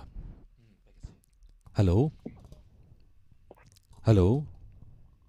ꯍꯜꯂꯣ ꯍꯜꯂꯣ ꯇꯔꯥꯝ ꯅꯣꯛꯆꯔꯤ ꯀꯣꯜ ꯀꯨꯏꯅ ꯁꯥꯡꯅ ꯄꯥꯏꯕꯤꯔꯒ ꯂꯩꯕꯤꯕꯒꯤꯗꯃꯛꯇ ꯊꯥꯒꯠꯆꯔꯤ ꯃꯤꯡꯒ ꯂꯩꯐꯝꯒ ꯍꯥꯏꯕꯤꯁꯤ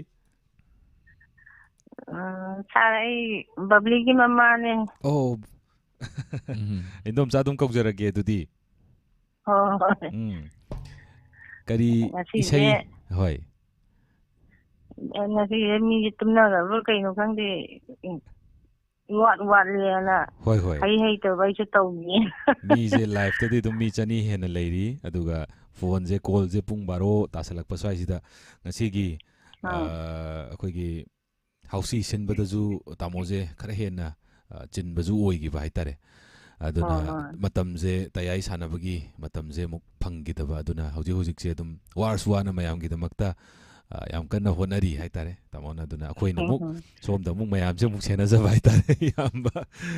ꯑꯣꯂꯦꯟ ꯁꯥꯐꯝꯒ ꯑꯩꯍꯥꯛꯀ ꯐꯝꯖꯔꯤ ꯑꯗꯨꯅ ꯀꯔꯝꯕ ꯀꯔꯤ ꯎꯠꯄꯤꯒꯅꯤ ꯀꯔꯤ ꯑꯦꯟꯇꯔꯇꯦꯟꯃꯦꯟ ꯇꯧꯕꯤꯒꯗꯕ ꯍꯥꯏꯕꯤꯁꯤ ꯁꯥꯔ ꯏꯁꯩ ꯃꯇꯦꯛ ꯑꯃꯇ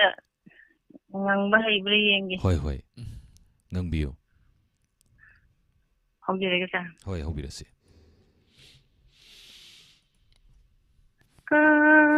ꯀꯔꯝꯕ ꯈꯨꯠꯁꯦꯝꯅꯣꯅꯤ ꯎꯍꯜ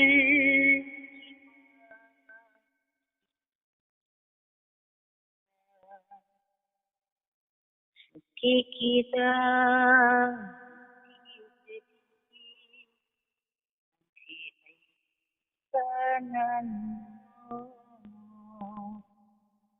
kekeda ideti nanti ai tanano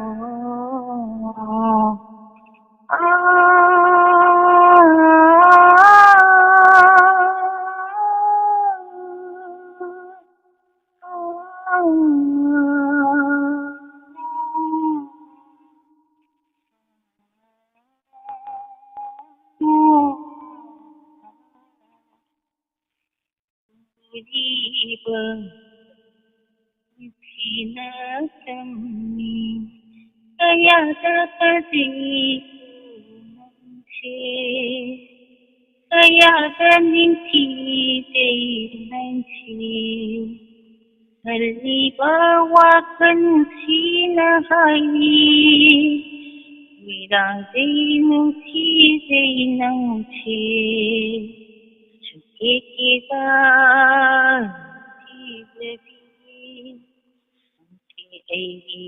kanan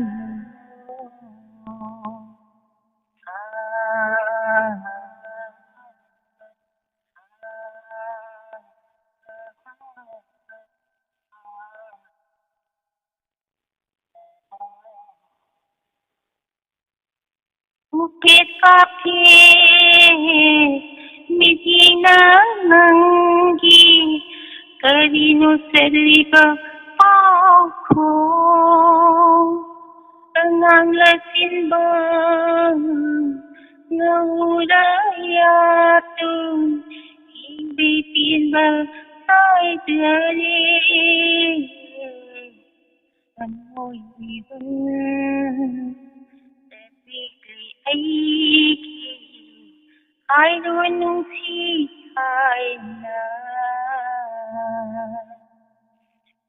kita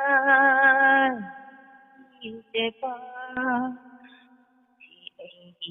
tanano kita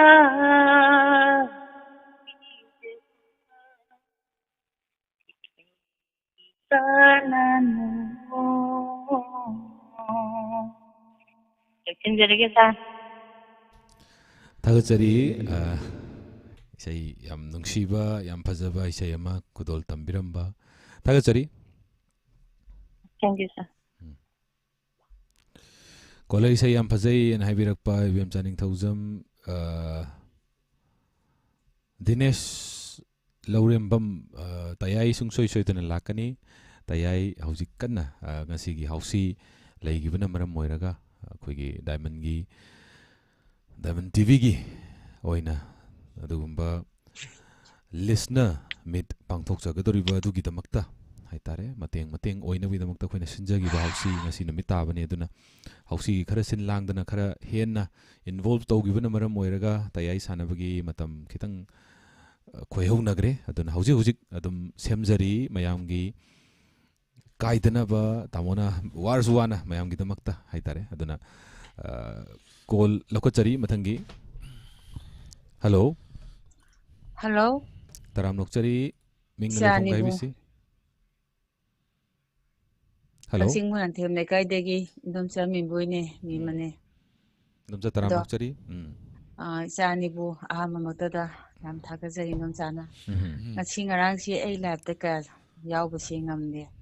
ngasi si jom bp si sathina lo oi thagidane mong yam taru dre ngatang di bp low adum oina ma bp low ai program di bp low oi dagi bagi ado live ti adum tabade adum taye ba kwa ngakta pawbale to na adum tajai ado ai isari da request amta tawjage mamana ne ise masum sakninba haitare kwa aduda aina sigmadadi khitangdi wara doba adu punna sakminabadi yarodra aina sungamdabado isa ngaina dum pangkhatpira obako kari sei no khoina bu pharadi dum hapsarakke karam bisai kok sak toksi viral chala chat karam bisai obi bana na buina sakpane kaino ngasi unariba ekhoi se tabdo okay hoi ado sakmina seba ko sangai su adum yoksalo ko hita sakmina rasi aduga hore iroi lobaki saido mayam kolo chilapagi do aduda dine ngasi dine laiwak ningbagi sema saga jani na loichinbiu anauba zuki anauba asapuduna la orna haron tabdo adu sau ko asigidi hoi sakem adugise admain tawsi adudi ai mate kitang dang hana hojarake ai si mai si purana ne hoi kitang surta da pa khai yoy bana no ma sai reng na thi bai type to dumaina tawba ma yawi ba ko adugi chamanai ma adum akoi ju dum saireng adum khara dum thirakkadoin hoi ado la to le bi ba imanabi ita be mula ita beman adagi mayam puno bu ko no na khurumjari mimana ubode dum ujai ado sado kaya hanging da badu da ne ina la to sangbodo ngasi isai kano tawtraba ngasi isai sa loin da naban da phabiro se afara do ni ai heng tat mai da ai lak to ni hoi adu da adu gini adu da unar si kwa hoi mama di phajagra jani he mama malini ma mane Hema Malin yang jagoi Chhatrapati jagoi Chhatare ai jagoi sage isai sake nang yengoi kano tawodi isai solegi do adumana jagoi Chhatrapati nongai na kapkani tawdo ngasi unairiba aikhoi se khangde aji pangkhalo simpa ji khangde hayeng na kari oirakani tunggi punsina kari oirakani khalu badano ngankiba khanghaure ngasi unariba aikhoi se khangde hayna kari otholagaba kenaga dinga ji nungmasirga loiraba mi oi mapukse inthokpiramlaga atonba singbu nokdi kanana mikap taraga thamoi pena ilaba punsigi lambi asida azau bisa karigi thambiramli so take jawle mo pangkhala si ko sima pa si di ko punsigi kauna dana bani mama na ngasi tawjari si ko thakchari mo tang mangam da bani na mioi ba si wakhal magaloi lakhi taibangda khoblang laman singge pathau khongulige khangde karibo kari amuk tamligawa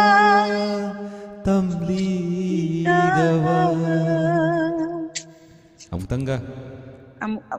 mathangina kari amu hydration amuka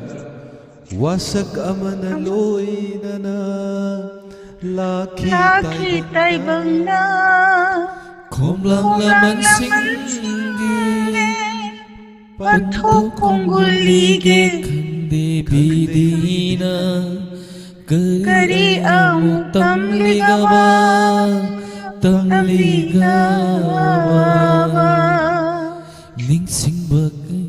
ningjaba kaya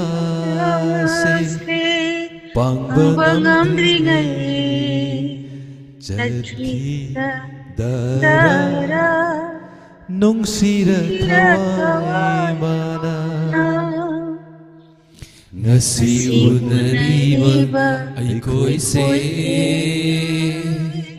khangde hayeng kari thoklagaba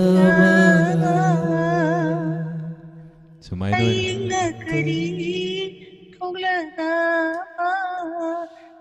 thank you asan si jage ko jani si si ka mi date fix ta tham maduni mamana si akhoi na samu hana ka da bani si ri bhaw ko hai tai ta sum mateng pangjari ni akoi se mana ba se na mana ba usada kunmin nei tongmin nei haibaduni thagachari naba fabiro ko naba fabiro punsinina isaisina amu awaba gisu nungai pagisu phongdopam ojajabani do ma hoidi ko naba fabiro ko ima awaba wakal Paradoi khajarage ko thank you ichane mak love you mari sida yam kanna lakpiu jagoi sasi jagoi sasi diklo jagoi sage tawo do maina kok tawraga didi mai banga yawalaga thagachari ise video ise bibi bilado hantakti aiga dance tawdeni stage da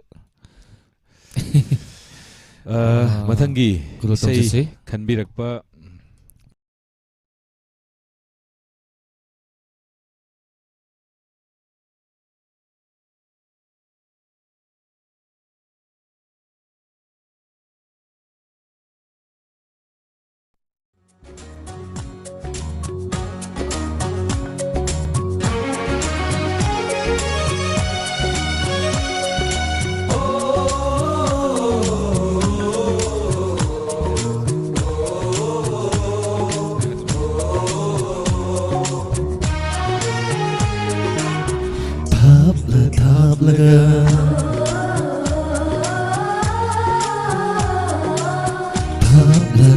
laga nungsi baheni tam laga ningsing baheni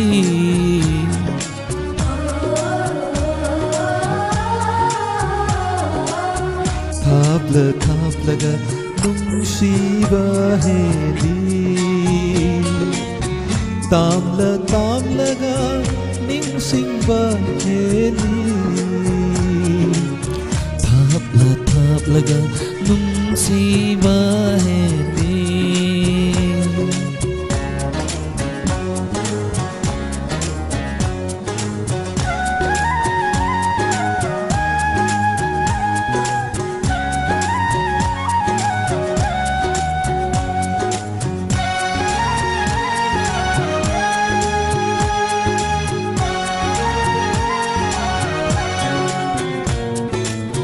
Nungsi nungsigi langlada kunsinbire aibu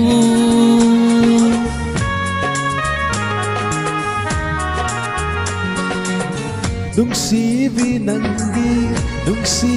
langlada kunsinbire aibu ningsinglakpada aikoinigi wari aikoinigi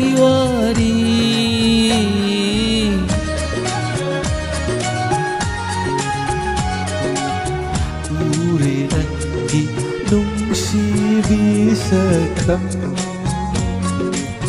ꯈꯜꯂꯤ ꯀꯧꯕꯒꯨꯝ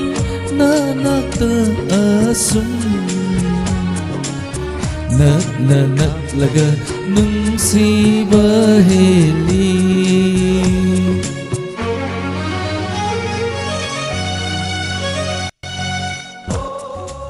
ꯂꯥꯏꯐꯇꯗꯤ ꯐꯖꯔꯝꯕꯅꯤ 타로 토그레고 타로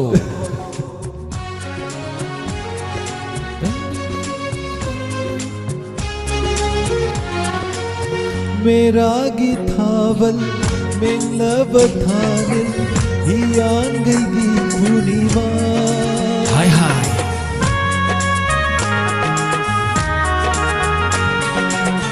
मेरा गीतावल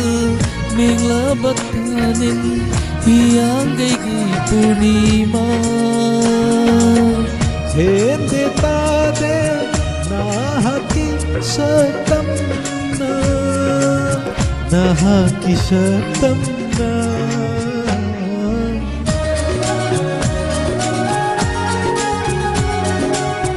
heli नंतना थाजबा पुंगा ताजै थवाइना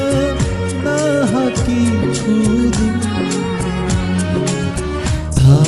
थाप्लगा नुंसिबा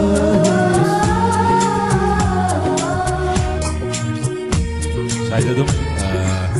아니 고쳤네 뭐 타로 करी है रे थरोदी head मगराम लेते हैं 오케이 다같이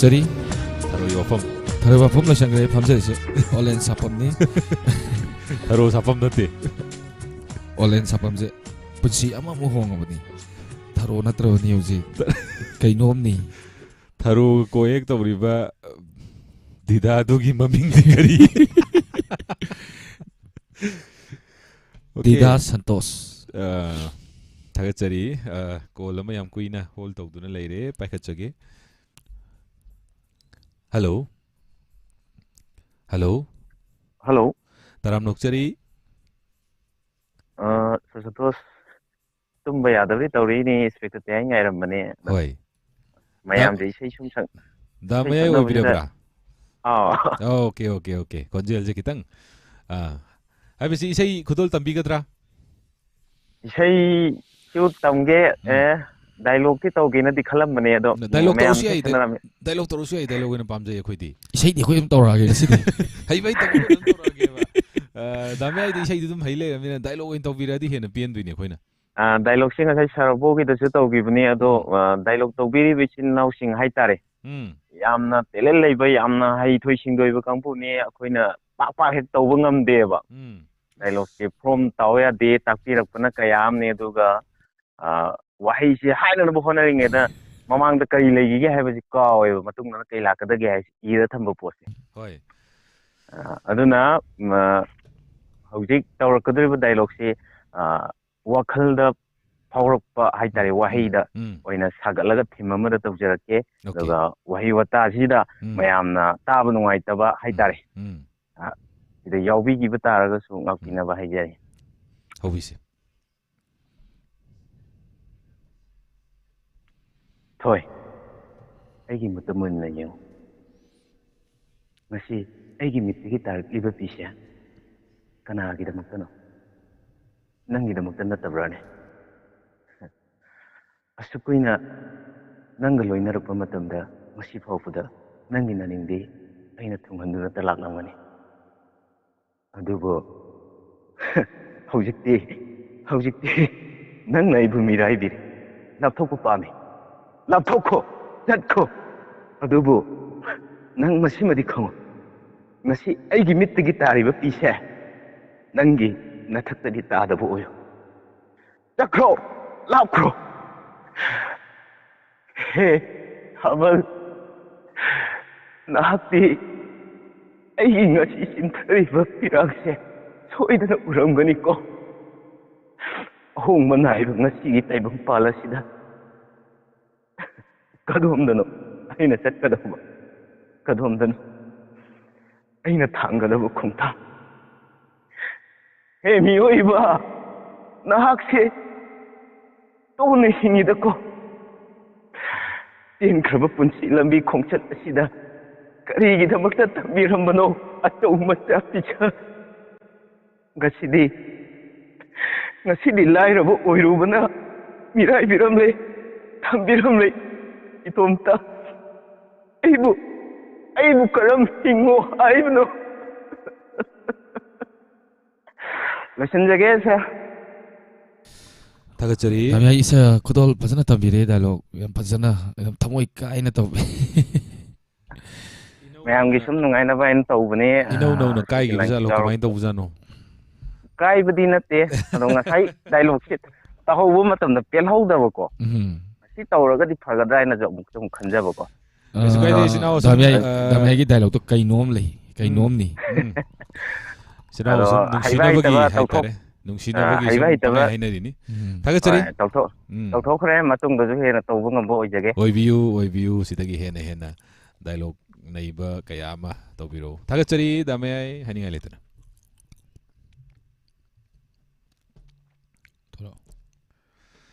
okay अदुदी मथंगदा खनबिरकपा इसई collar अमा पाइखतजरगा थमजगे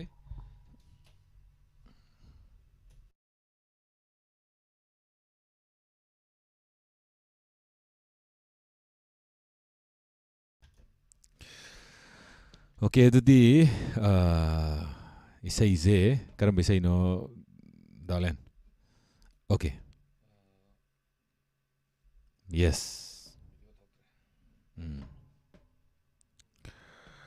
이사이지는 말로라마 제제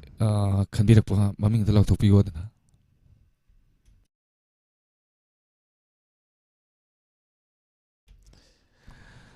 이사이 구돌 담비유 하이드나 간비락버세 엘랑범 로비타 이사이제 하이타 삭가도이니 아두나 좀 아코이나 구돌 담저락버시다 마야나 좀 라라 담비유 하이드나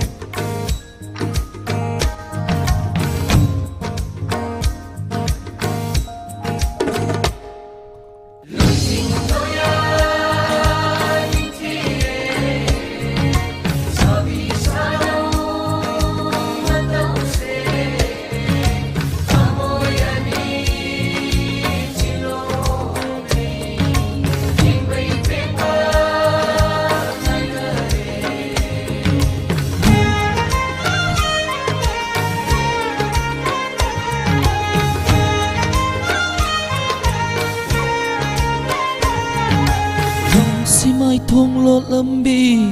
ikai phiji oiribi ikai phiji oiribi samlangni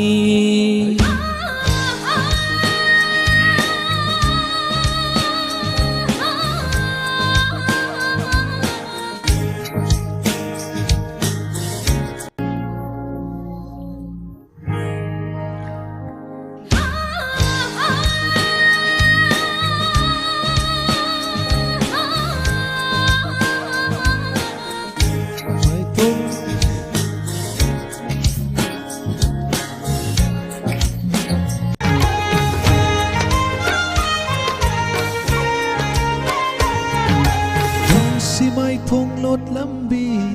ikai phiji oiribi ikai phiji oiribi samlangni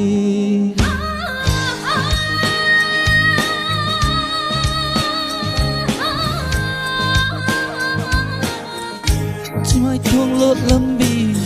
ikai phiji oiribi ikai phiji oiribi samlangni Kongkatjagi sidi ikutsina Yengjagi thamoi sina Pilba makai Kongkatjagi sidi ikutsina Yengjagi thamoi sina Pilba makai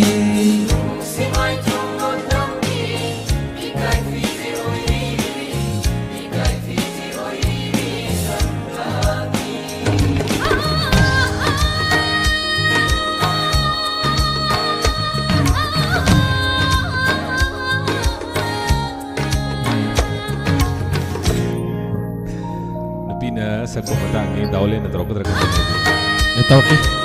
ꯊꯥꯔꯣꯏ ꯏꯁꯩ ꯁꯛꯂꯛꯀꯦ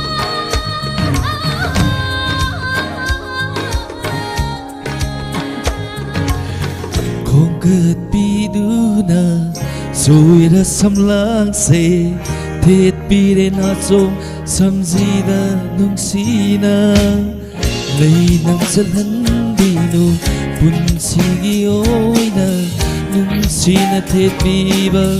thamoigi na chomni nungsimai thonglo lambi ikai phiji aribi ikai phiji oiribi samlangni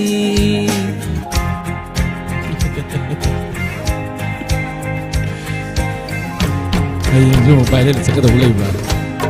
tam hawrabi saklo hairei tam hawrabido lawbuda recording kana tawribuna tharogi samlang yaudera ni konso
pakliba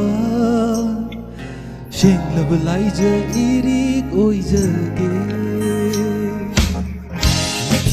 layum pakliba sheng labalai je irik oi jage shigi irik na iche loi dona chilibani aigi thamoi layum da nungsigi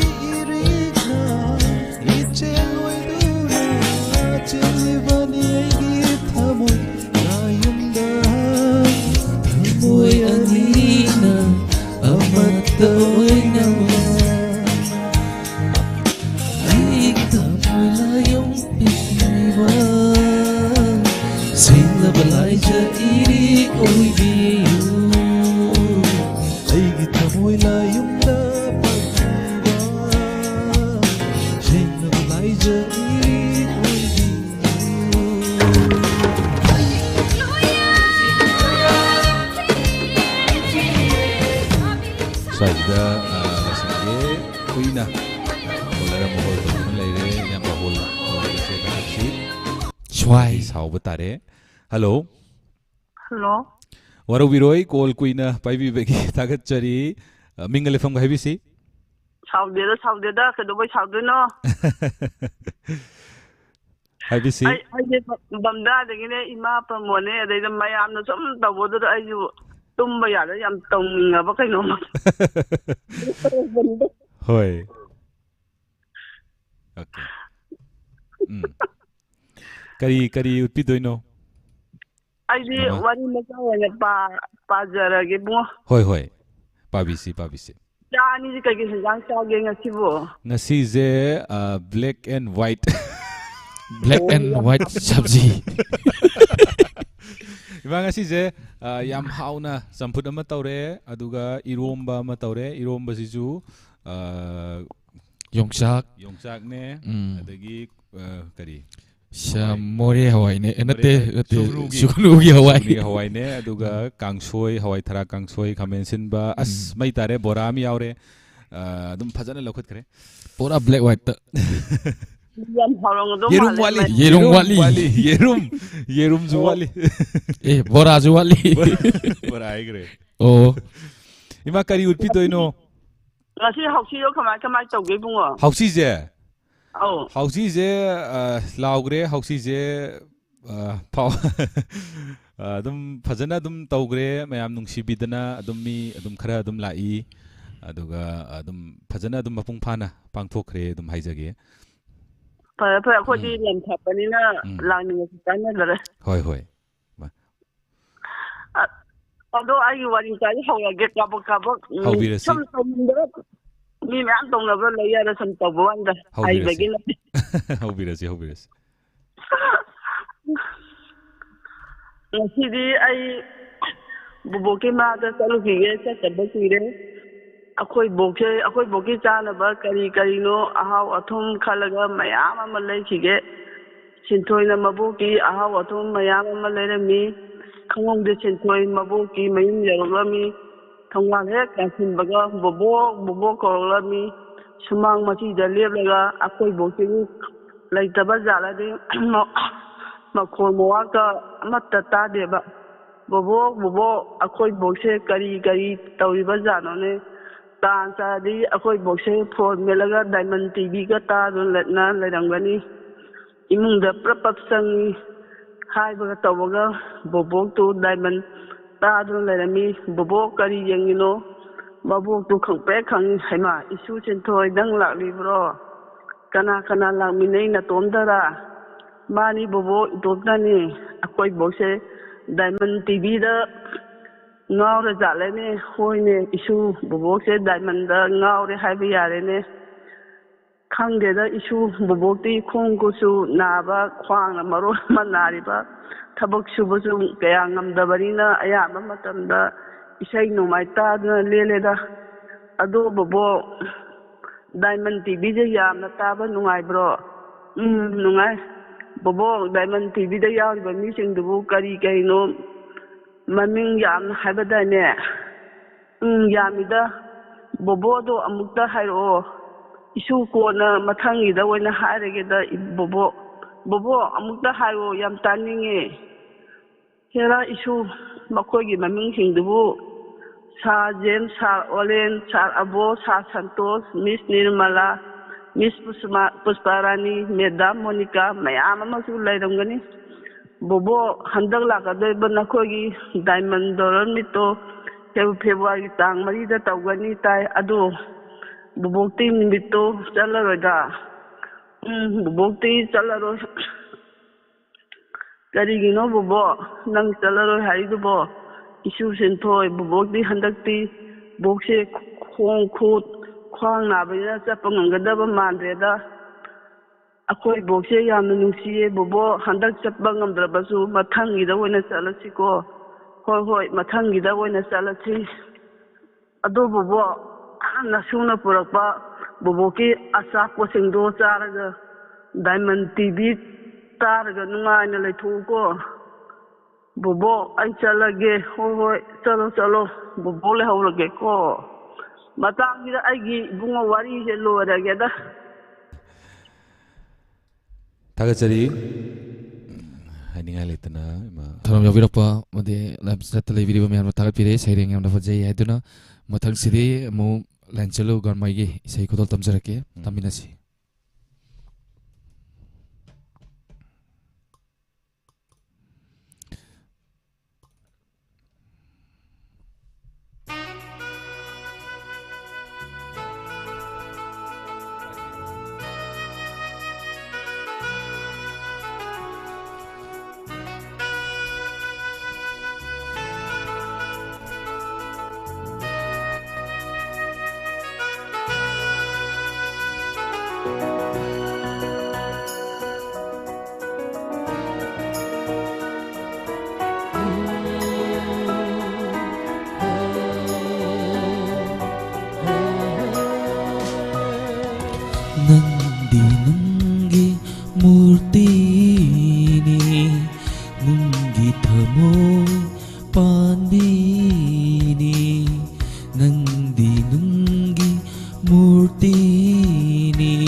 ꯌꯥꯎꯅꯕꯔꯥ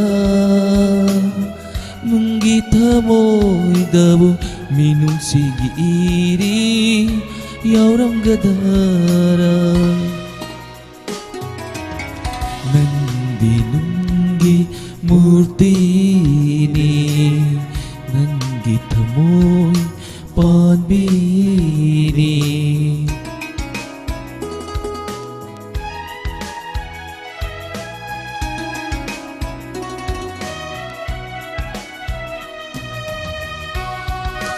ꯇꯌꯥꯏ ꯉꯥꯏꯕ ꯋꯥꯕꯤꯒꯅꯨ ꯃꯌꯥꯝ ꯁꯣꯏꯗꯅ ꯄꯨꯡ 1:05 ꯁꯣꯏꯗꯅ ꯂꯥꯟꯊꯣꯛꯆꯅꯕ ꯀꯟꯅ ꯁꯦꯝ ꯁꯥꯖꯔꯤ ꯋꯥꯕꯤꯒꯅꯨ ꯃꯌꯥꯝ ꯋꯥꯗꯅ ꯐꯝꯃꯤꯁꯦ ꯈ꯭ꯋꯥꯡ ꯅꯥꯒꯩ ꯑꯩꯈꯣꯏꯗꯤ ꯂꯣꯏꯔ ꯄꯣꯠꯅꯤ ꯅꯍꯥꯛꯅ ꯊꯃꯣꯏ ꯄꯥꯟꯕꯤ ꯑꯣꯏꯔꯝꯂꯕ ꯃꯤꯅꯨꯡꯁꯤ ꯈꯪꯕꯤ ꯑꯃ ꯑꯣꯏꯔꯝꯂꯕ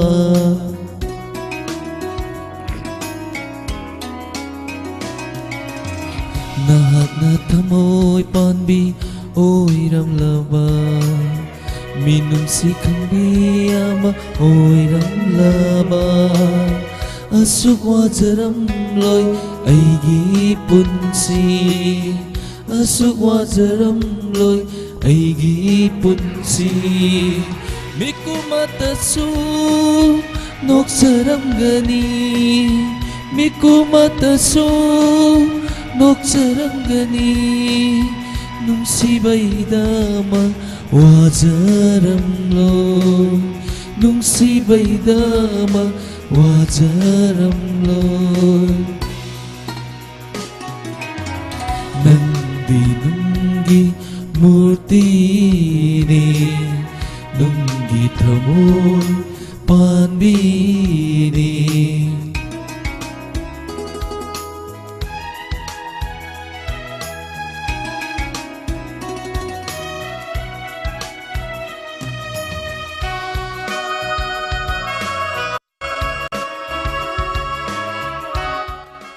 이제 좀 마락마락 좀 삭제할게 간비력과 이세이싱 아까는 우자와생 좀 삭나바 셈 사자리 와로비로이 Aduklu나 nang ay hay nakiba Punsigi luraba wafam dubo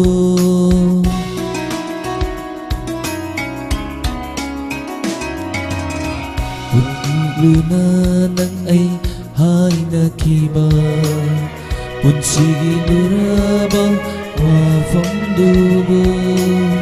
Karigino nang na kay liba karigino nang na kay haliba demoy pandebu taklam libara thamoy pandebu taklam libara masibu nungsibagi hauna sara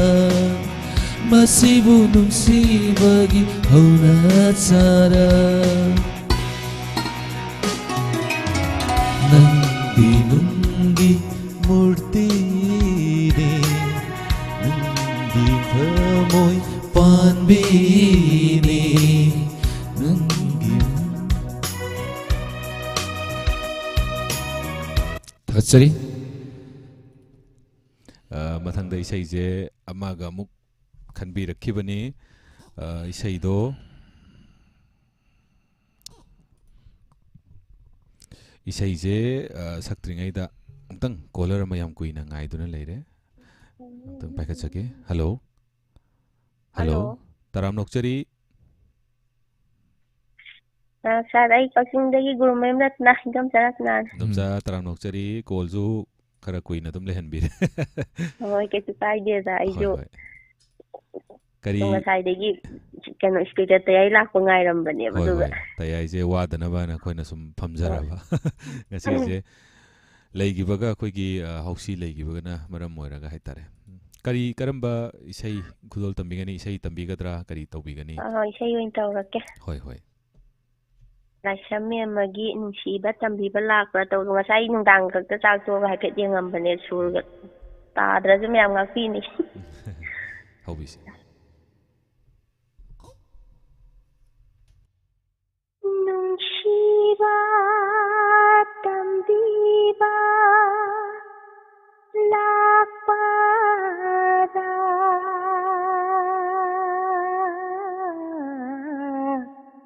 ꯀꯥꯏꯅꯕ ꯃꯩꯁꯥ ꯂꯥꯡꯅꯕ ꯅꯨꯡꯁꯤꯕ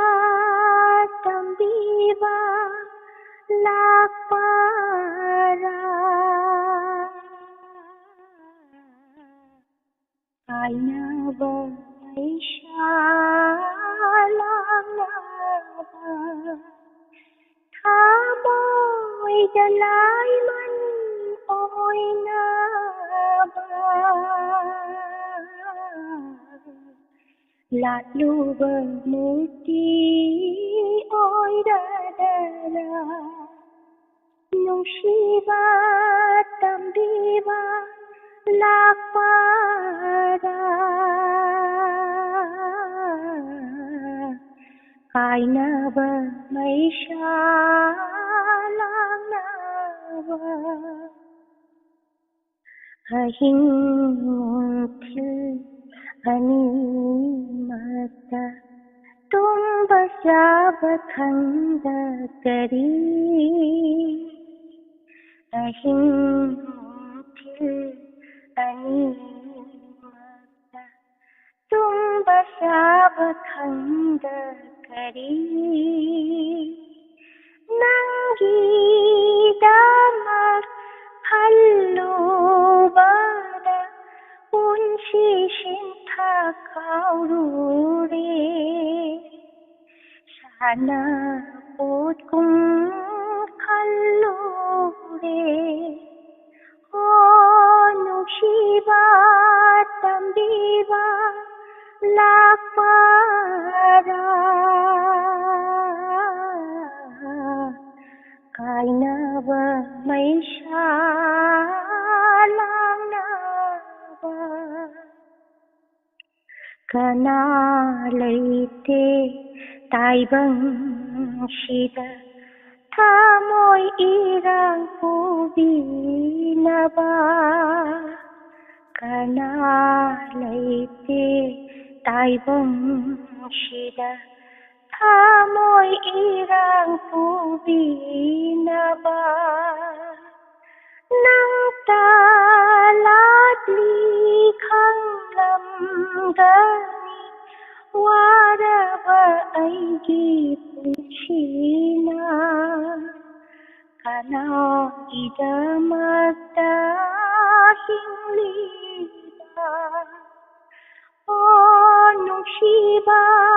ꯇꯝꯕꯤꯕ ꯂꯥꯛꯄꯔꯥ ꯀꯥꯏꯅꯕ ꯃꯩꯁꯥ ꯂꯥꯡꯅꯕ ꯊꯃꯣꯏꯗ ꯂꯥꯏꯃꯟ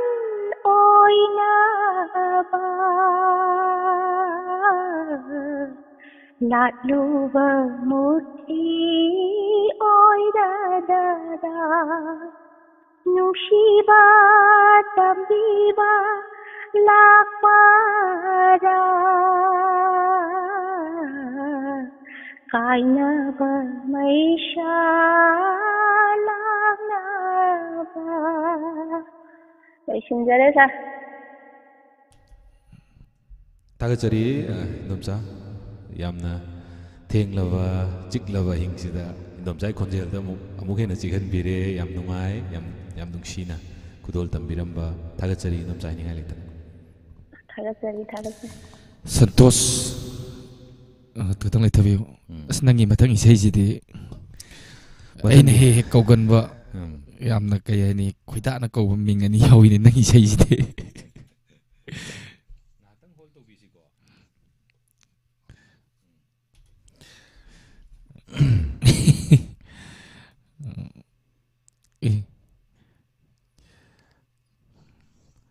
ꯃꯊꯪꯒꯤ ꯈꯟꯕꯤꯔꯛꯄ ꯏꯁꯩ ꯈꯟꯕꯤꯔꯛꯏꯕꯁꯤꯡ ꯁꯦꯇꯦ ꯀꯣꯟꯊꯧꯖꯝ ꯑꯃꯗꯤ ꯔꯥꯃꯦꯟꯗ꯭ꯔꯣ ꯑꯅꯤꯅ ꯈꯟꯕꯤꯔꯛꯄ ꯏꯁꯩꯅꯤ matau tamduna sakjagi ꯁꯦꯃꯦꯛꯁꯦ ꯌꯥꯝ ꯐꯖꯕ ꯍꯥꯏꯇꯥꯔꯦ ꯁꯦꯟꯇꯦꯟꯁ ꯋꯥꯍꯩ ꯑꯅꯤ ꯋꯥꯔꯗ ꯑꯅꯤ ꯌꯥꯎꯋꯤ ꯌꯥꯝ ꯐꯖꯕ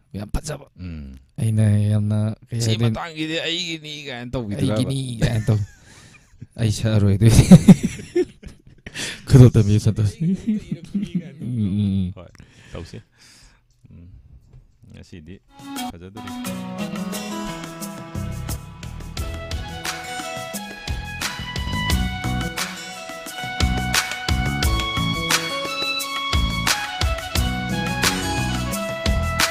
ꯅꯪꯁꯦ ꯊꯋꯥꯏꯅꯤ ꯅꯨꯡꯁꯤꯕ ꯑꯩꯇꯒꯤꯅꯤ ꯑꯌꯨꯛꯀꯤꯅ ꯅꯨꯃꯤꯠꯅꯤ ꯅꯨꯃꯤꯗꯥꯡꯒꯤꯅ ꯊꯥꯖꯅꯤ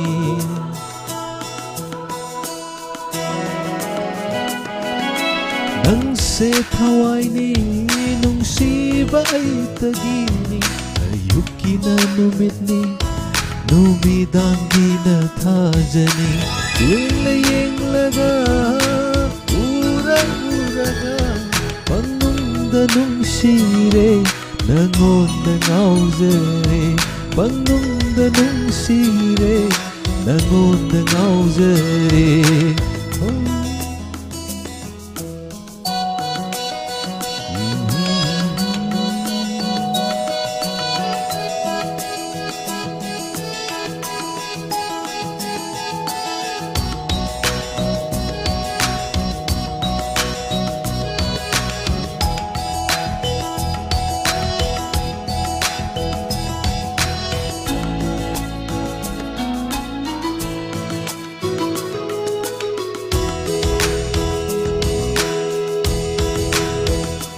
matau tamjabani ibani phammi jai tare yam bolenga aiga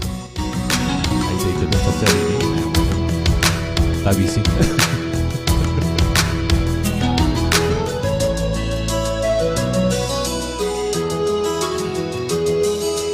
थाबलगी इपोंदा मालंगी साहुंदा थाबलगी इपोंदा मालंगी साहुंदा थेकना थेकना लैना लैना जगोई सारो येंगे पेना नुसीबा नहाकू नंसे ऐगी थवाईगी थवाईनी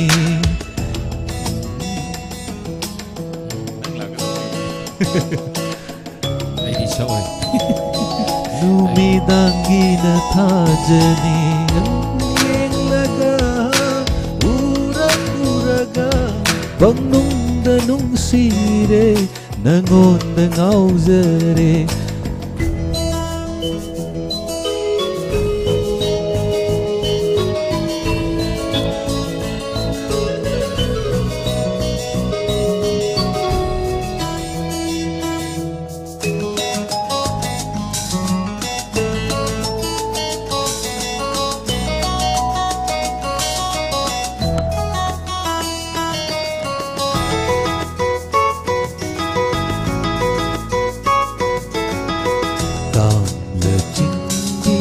ꯂꯝꯗꯝꯗꯨꯗ ꯇꯥꯍꯧꯋꯤ ꯅꯪꯒꯤ ꯈꯣꯡꯒꯨꯜꯒꯤ ꯃꯃꯤꯡ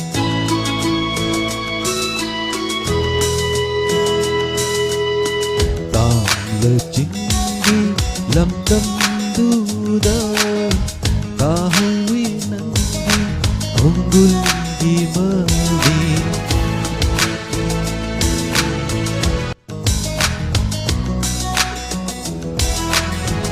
कायरब थमोई से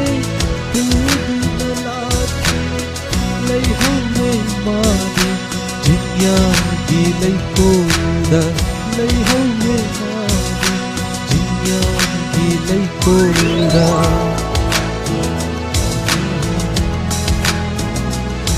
से लगे इनाउ संतोष फजन खुदो तबिरे मैम इनाउ संतोष की खुबांग तंग निजरी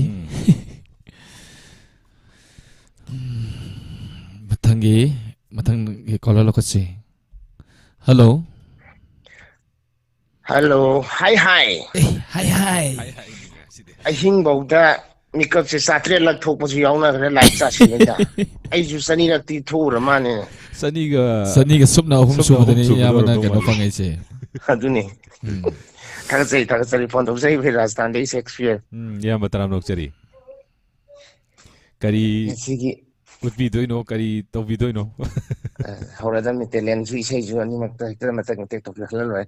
ꯉꯁꯤꯒꯤ ꯀꯩꯅꯣꯁꯤꯗ ꯑꯩꯈꯣꯏꯒꯤ ꯊꯥꯖꯗꯕ ꯉꯁꯥꯏꯁꯨ ꯇꯦꯂꯦꯟ ꯑꯃꯕꯨꯗꯤ ꯃꯔꯛꯇ ꯏꯅꯥꯎꯕꯣꯅ ꯇꯧꯔꯤꯉꯩꯗ ꯎꯠꯈ꯭ꯔꯕꯅꯦ ꯑꯩꯁꯦ ꯑꯃꯨꯛ ꯇꯦꯂꯦꯟ ꯑꯃꯨꯛ ꯂꯩꯔꯝꯕꯁꯤꯗ ꯊꯧꯔꯛꯑꯒꯦꯀꯣ ꯑꯗꯨꯗ ꯀꯔꯤꯅꯣ ꯉꯁꯤꯒꯤ ꯗꯥꯏꯃꯟ ꯇꯤꯚꯤꯒꯤ ꯑꯩꯈꯣꯏꯒꯤ ꯇꯥꯔꯤꯛ 4ꯗ ꯄꯥꯡꯊꯣꯛꯀꯅꯤ ꯍꯥꯏꯕ ꯍꯥꯎꯁꯤꯒꯤ ꯍꯥꯎꯁꯐꯨꯜ ꯄ꯭ꯔꯣꯒ꯭ꯔꯥꯝꯁꯤꯕꯨ ꯍꯥꯎꯁꯐꯨꯜꯗ ꯀꯅꯥꯗ ꯐꯥꯎꯈꯤꯕ꯭ꯔꯣ ꯂꯥꯏꯚ ꯆꯥꯠꯇ ꯂꯩꯕ ꯃꯤ ꯈꯪꯕꯤꯕ ꯌꯥꯎꯔꯗꯤ ꯂꯥꯏꯚ ꯆꯥꯠꯇ ꯏꯕꯤꯔꯛꯄꯁꯨ ꯑꯗꯨꯝ ꯌꯥꯒꯅꯤ ꯑꯦꯡꯀꯔꯅ ꯑꯗꯨꯝ ꯍꯥꯏꯕꯤꯔꯁꯨ ꯌꯥꯒꯅꯤ ꯉꯁꯥꯏꯗꯤ ꯃꯤꯅ ꯇꯤꯀꯦꯠ ꯍꯥꯎꯁꯐꯨꯜ ꯀꯌꯥꯅ ꯍꯪꯕ꯭ꯔꯥ ꯇꯤꯀꯦꯠ ꯍꯪꯕ꯭ꯔꯥ ꯃꯤ ꯀꯟꯐ꯭ꯌꯨꯁ ꯆꯠꯄꯁꯨ ꯌꯥꯎꯅꯈ꯭ꯔꯦꯅꯦ ꯍꯥꯎꯁꯐꯨꯜꯗꯨ ꯀꯌꯥꯗ ꯊꯝꯕ꯭ꯔꯣ ꯀꯅꯥꯗ ꯐꯥꯎꯈꯤꯕ ꯖꯥꯠꯂ ꯃꯔꯥꯏꯕꯛ ꯐꯕ ꯍꯜꯂꯣ ꯇꯥꯕꯤꯔꯤꯕꯁꯤꯡ ꯑꯩꯈꯣꯏ ꯁꯣꯝꯗ ꯍꯥꯎꯁꯐꯨꯜꯗꯣ ꯉꯁꯥꯏ ꯍꯥꯏꯅꯈꯤꯕꯗꯗꯤ ꯁꯨꯝ ꯇꯥꯕꯗ ꯇꯤꯀꯦꯠꯄꯨ ꯀꯛꯄꯤꯅꯕ ꯃꯤ ꯏꯔꯩ ꯂꯩꯇꯦ ꯍꯥꯎꯁꯐꯨꯜ ꯃꯥꯡꯕ꯭ꯔꯥ ꯇꯣꯡꯕ꯭ꯔꯥꯅ ꯈꯟꯅꯈꯤꯕꯁꯨ ꯃꯥꯜꯂꯤ ꯀꯅꯥꯗ ꯐꯥꯎꯈꯤꯕ ꯑꯣꯏꯕꯖꯥꯠꯅꯣꯅꯦ ꯌꯥꯝꯕ ꯌꯥꯎꯗꯕ ꯑꯩꯈꯣꯏꯒꯤ ꯑꯩꯗꯤ ꯈꯪꯍꯧꯗ꯭ꯔꯦꯅꯦ ꯁꯤꯒꯤ ꯇꯧꯔꯤꯁꯦ ꯑꯩꯈꯣꯏꯒꯤ ꯀꯩꯅꯣꯁꯤꯒ ꯍꯥꯏꯇꯥꯔꯦ ꯁꯤꯒꯤ ꯍꯦꯛ ꯃꯃꯥꯡ ꯄꯨꯂꯤꯁ ꯑꯗꯨꯒ ꯏꯁꯇꯦꯁꯟꯒꯤ ꯏꯔꯣꯏꯅꯅ ꯉꯁꯤꯁꯤꯕꯨ ꯆꯣꯏꯖꯥꯏꯅꯔꯤꯕꯤ ꯁꯝꯂꯥꯡ ꯁꯛꯈ꯭ꯔꯕ꯭ꯔꯅꯦ ꯁꯛꯇ꯭ꯔꯤ ꯏꯌꯥꯝꯕ ꯏꯌꯥꯝꯕ ꯖꯦꯝꯁꯅ ꯍꯥꯏꯕꯗꯗꯤ ꯈꯤꯇꯪ ꯇꯧꯕꯒ ꯇꯥꯟ ꯆꯥꯟꯅꯔꯨꯕ꯭ꯔꯥ ꯆꯣꯏꯖꯥꯏꯅꯔꯕꯤ ꯍꯦꯛꯇ ꯇꯥ ꯂꯩꯔꯝꯃꯤ ꯆꯣꯏꯖꯥꯏꯅꯔꯕꯤ ꯇꯥ ꯂꯩꯔꯝꯃꯦꯅ ꯄꯨꯛꯅꯤꯡꯒꯤ ꯋꯥꯔꯣꯜꯁꯨ ꯇꯥꯕꯗ ꯅꯣꯛꯅꯤꯡꯕ ꯑꯃꯁꯨ ꯍꯥꯏꯐꯦꯠ ꯅꯨꯡꯉꯥꯏꯕ ꯑꯃꯁꯨ ꯌꯥꯎꯈꯤꯕꯅꯤꯅꯦ ꯑꯩꯅ ꯆꯣꯏꯖꯥꯏꯅꯔꯕꯤ ꯍꯦꯛ ꯁꯛꯇ꯭ꯔꯒꯗꯤ ꯁꯛꯑꯕ ꯑꯩ ꯃꯇꯦꯛ ꯑꯩꯈꯣꯏ ꯁꯥꯔ ꯑꯃꯇꯪ ꯑꯗꯨꯝ ꯆꯪꯉꯛꯑꯅꯤ ꯁꯛꯆꯔꯛꯀꯦꯀꯣ ꯁꯥꯔꯒ ꯊꯦꯡꯅꯔꯤꯁꯦ ꯆꯣꯏꯖꯥꯏꯅꯔꯕꯤꯁꯦ 3ꯂꯛ ꯁꯨꯔꯦ ꯆꯣꯏꯖꯥꯏꯅꯔꯕꯤ ꯁꯝꯂꯥꯡꯂꯛꯇꯒꯤ ꯂꯣꯟꯅ ꯌꯦꯡꯂꯛꯄ ꯃꯤꯠꯌꯦꯡꯗꯨꯅ ꯀꯔꯤ ꯄꯥꯎꯈꯣꯡꯅꯣ ꯆꯟꯂꯤꯕ ꯆꯣꯏꯖꯥꯏꯅꯔꯕꯤ ꯁꯝꯂꯥꯡꯂꯛꯇꯒꯤ ꯂꯣꯟꯅ ꯌꯦꯡꯂꯛꯄ ꯃꯤꯠꯌꯦꯡꯗꯨꯅ ꯀꯔꯤ ꯄꯥꯎꯈꯣꯡꯅꯣ ꯆꯟꯅꯤꯡꯂꯤꯕ ꯒꯨꯂꯥꯞ ꯃꯥꯟꯕꯤ ꯆꯤꯟꯕꯥꯜꯅ ꯀꯔꯝꯕ ꯋꯥꯍꯩꯅꯣ ꯍꯨꯝꯂꯤꯕ ꯉꯥꯎꯍꯜꯂꯦ ꯑꯩꯕꯨ ꯂꯩꯇꯥꯐꯝ ꯈꯪꯗꯅ ꯉꯥꯎꯍꯜꯂꯦ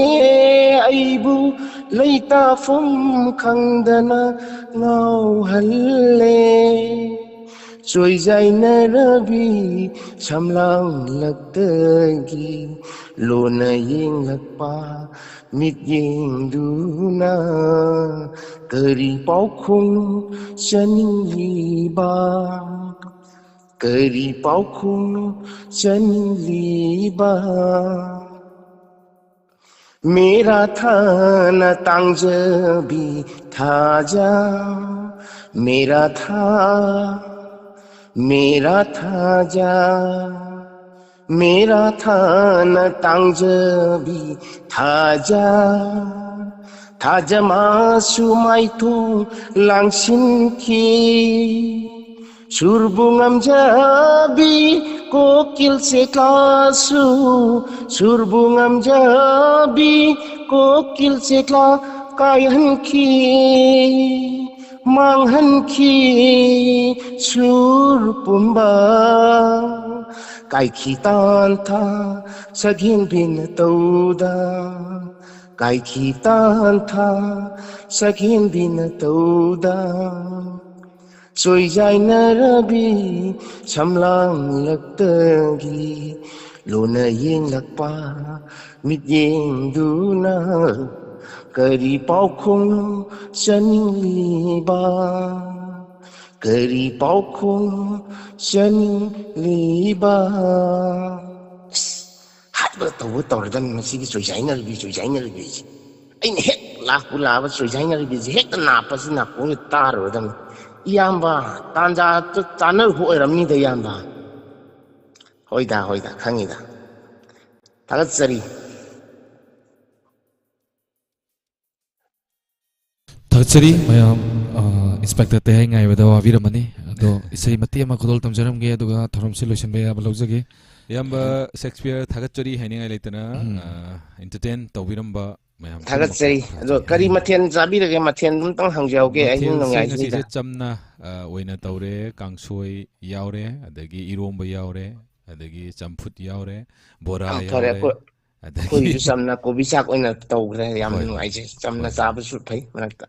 thagatchari tangi kolar natraga kan da sang space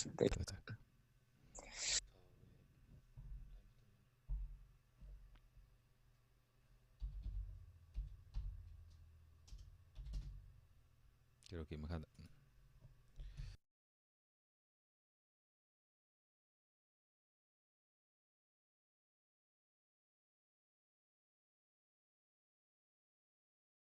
tema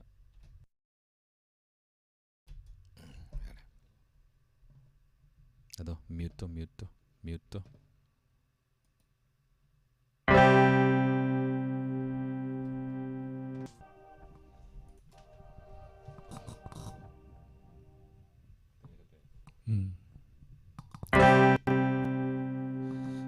tahore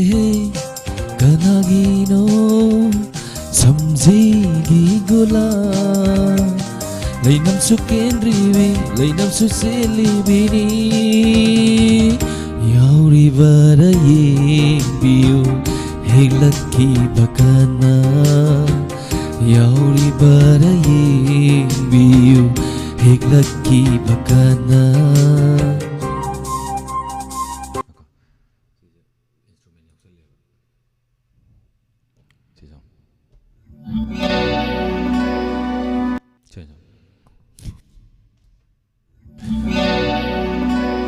One, two, three. Tahore kanagino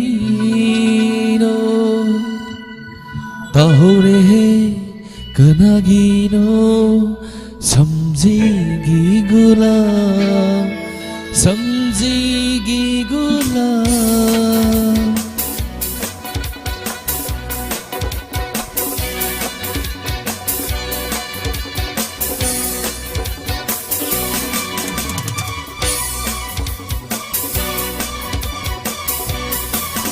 tahore kanagino samjigi gula laina suloi ribi lainam sui libini yauri baraye helakki bakana yauri baraye biu helakki bakana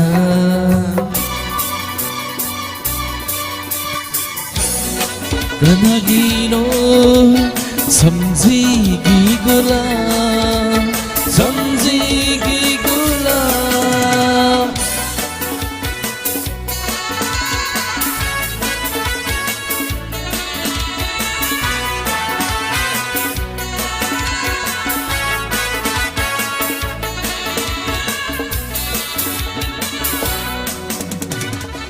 Upulak dalaira manata hoba sakhanda bakanana netki gani pakhacha Upulak dalaira manata hoba sakhanda basantosna netki gani pakhacha lokut lui ikuchina khokachari thamjari ngasisu nungsina inata narata pomlaga ngasita swai taubi narata pomlaga ngasita satsabi tahore kanagino samjigi gula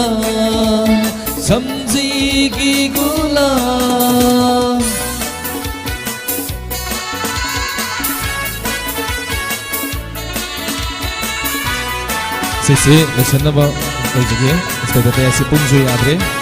ꯑꯇꯦꯡꯇꯪ ꯕ꯭ꯔꯥꯟꯇꯪ ꯈꯨꯗꯣꯜꯒꯨꯝꯅꯦ ꯑꯗꯨꯒ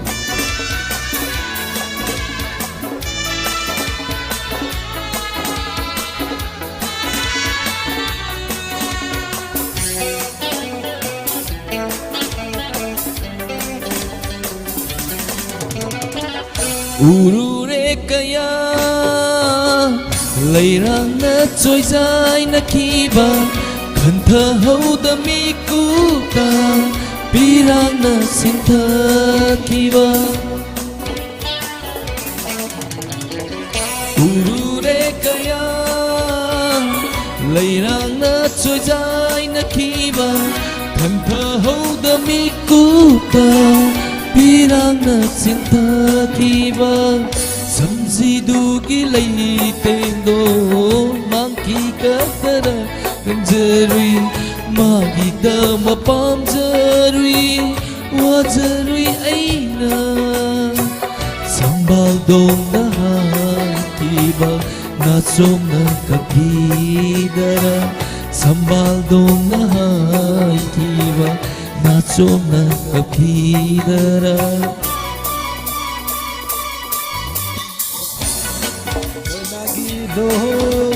samji gi gula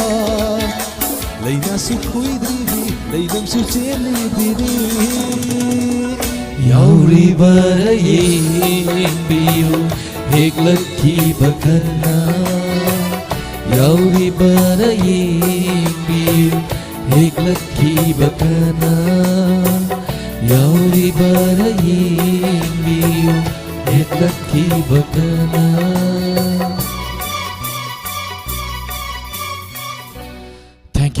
Thank you very much ngasigi entertainment program thengasu thengna yawi ba kudi ma aininga laitana thakasaba phongtok sari thorom si lochin bagi ya balog jaba loina online sapam amadi Santosh Sharma na mayam punamukpu aroibada khurumjari aduga inspector tay 793 episode ki dama to PS ma lakpiu mayam ga mu thengmina si hojiki yona mi ko khradang Santosh amadi online sapam na mi ko khra laptok jaba ya balog jari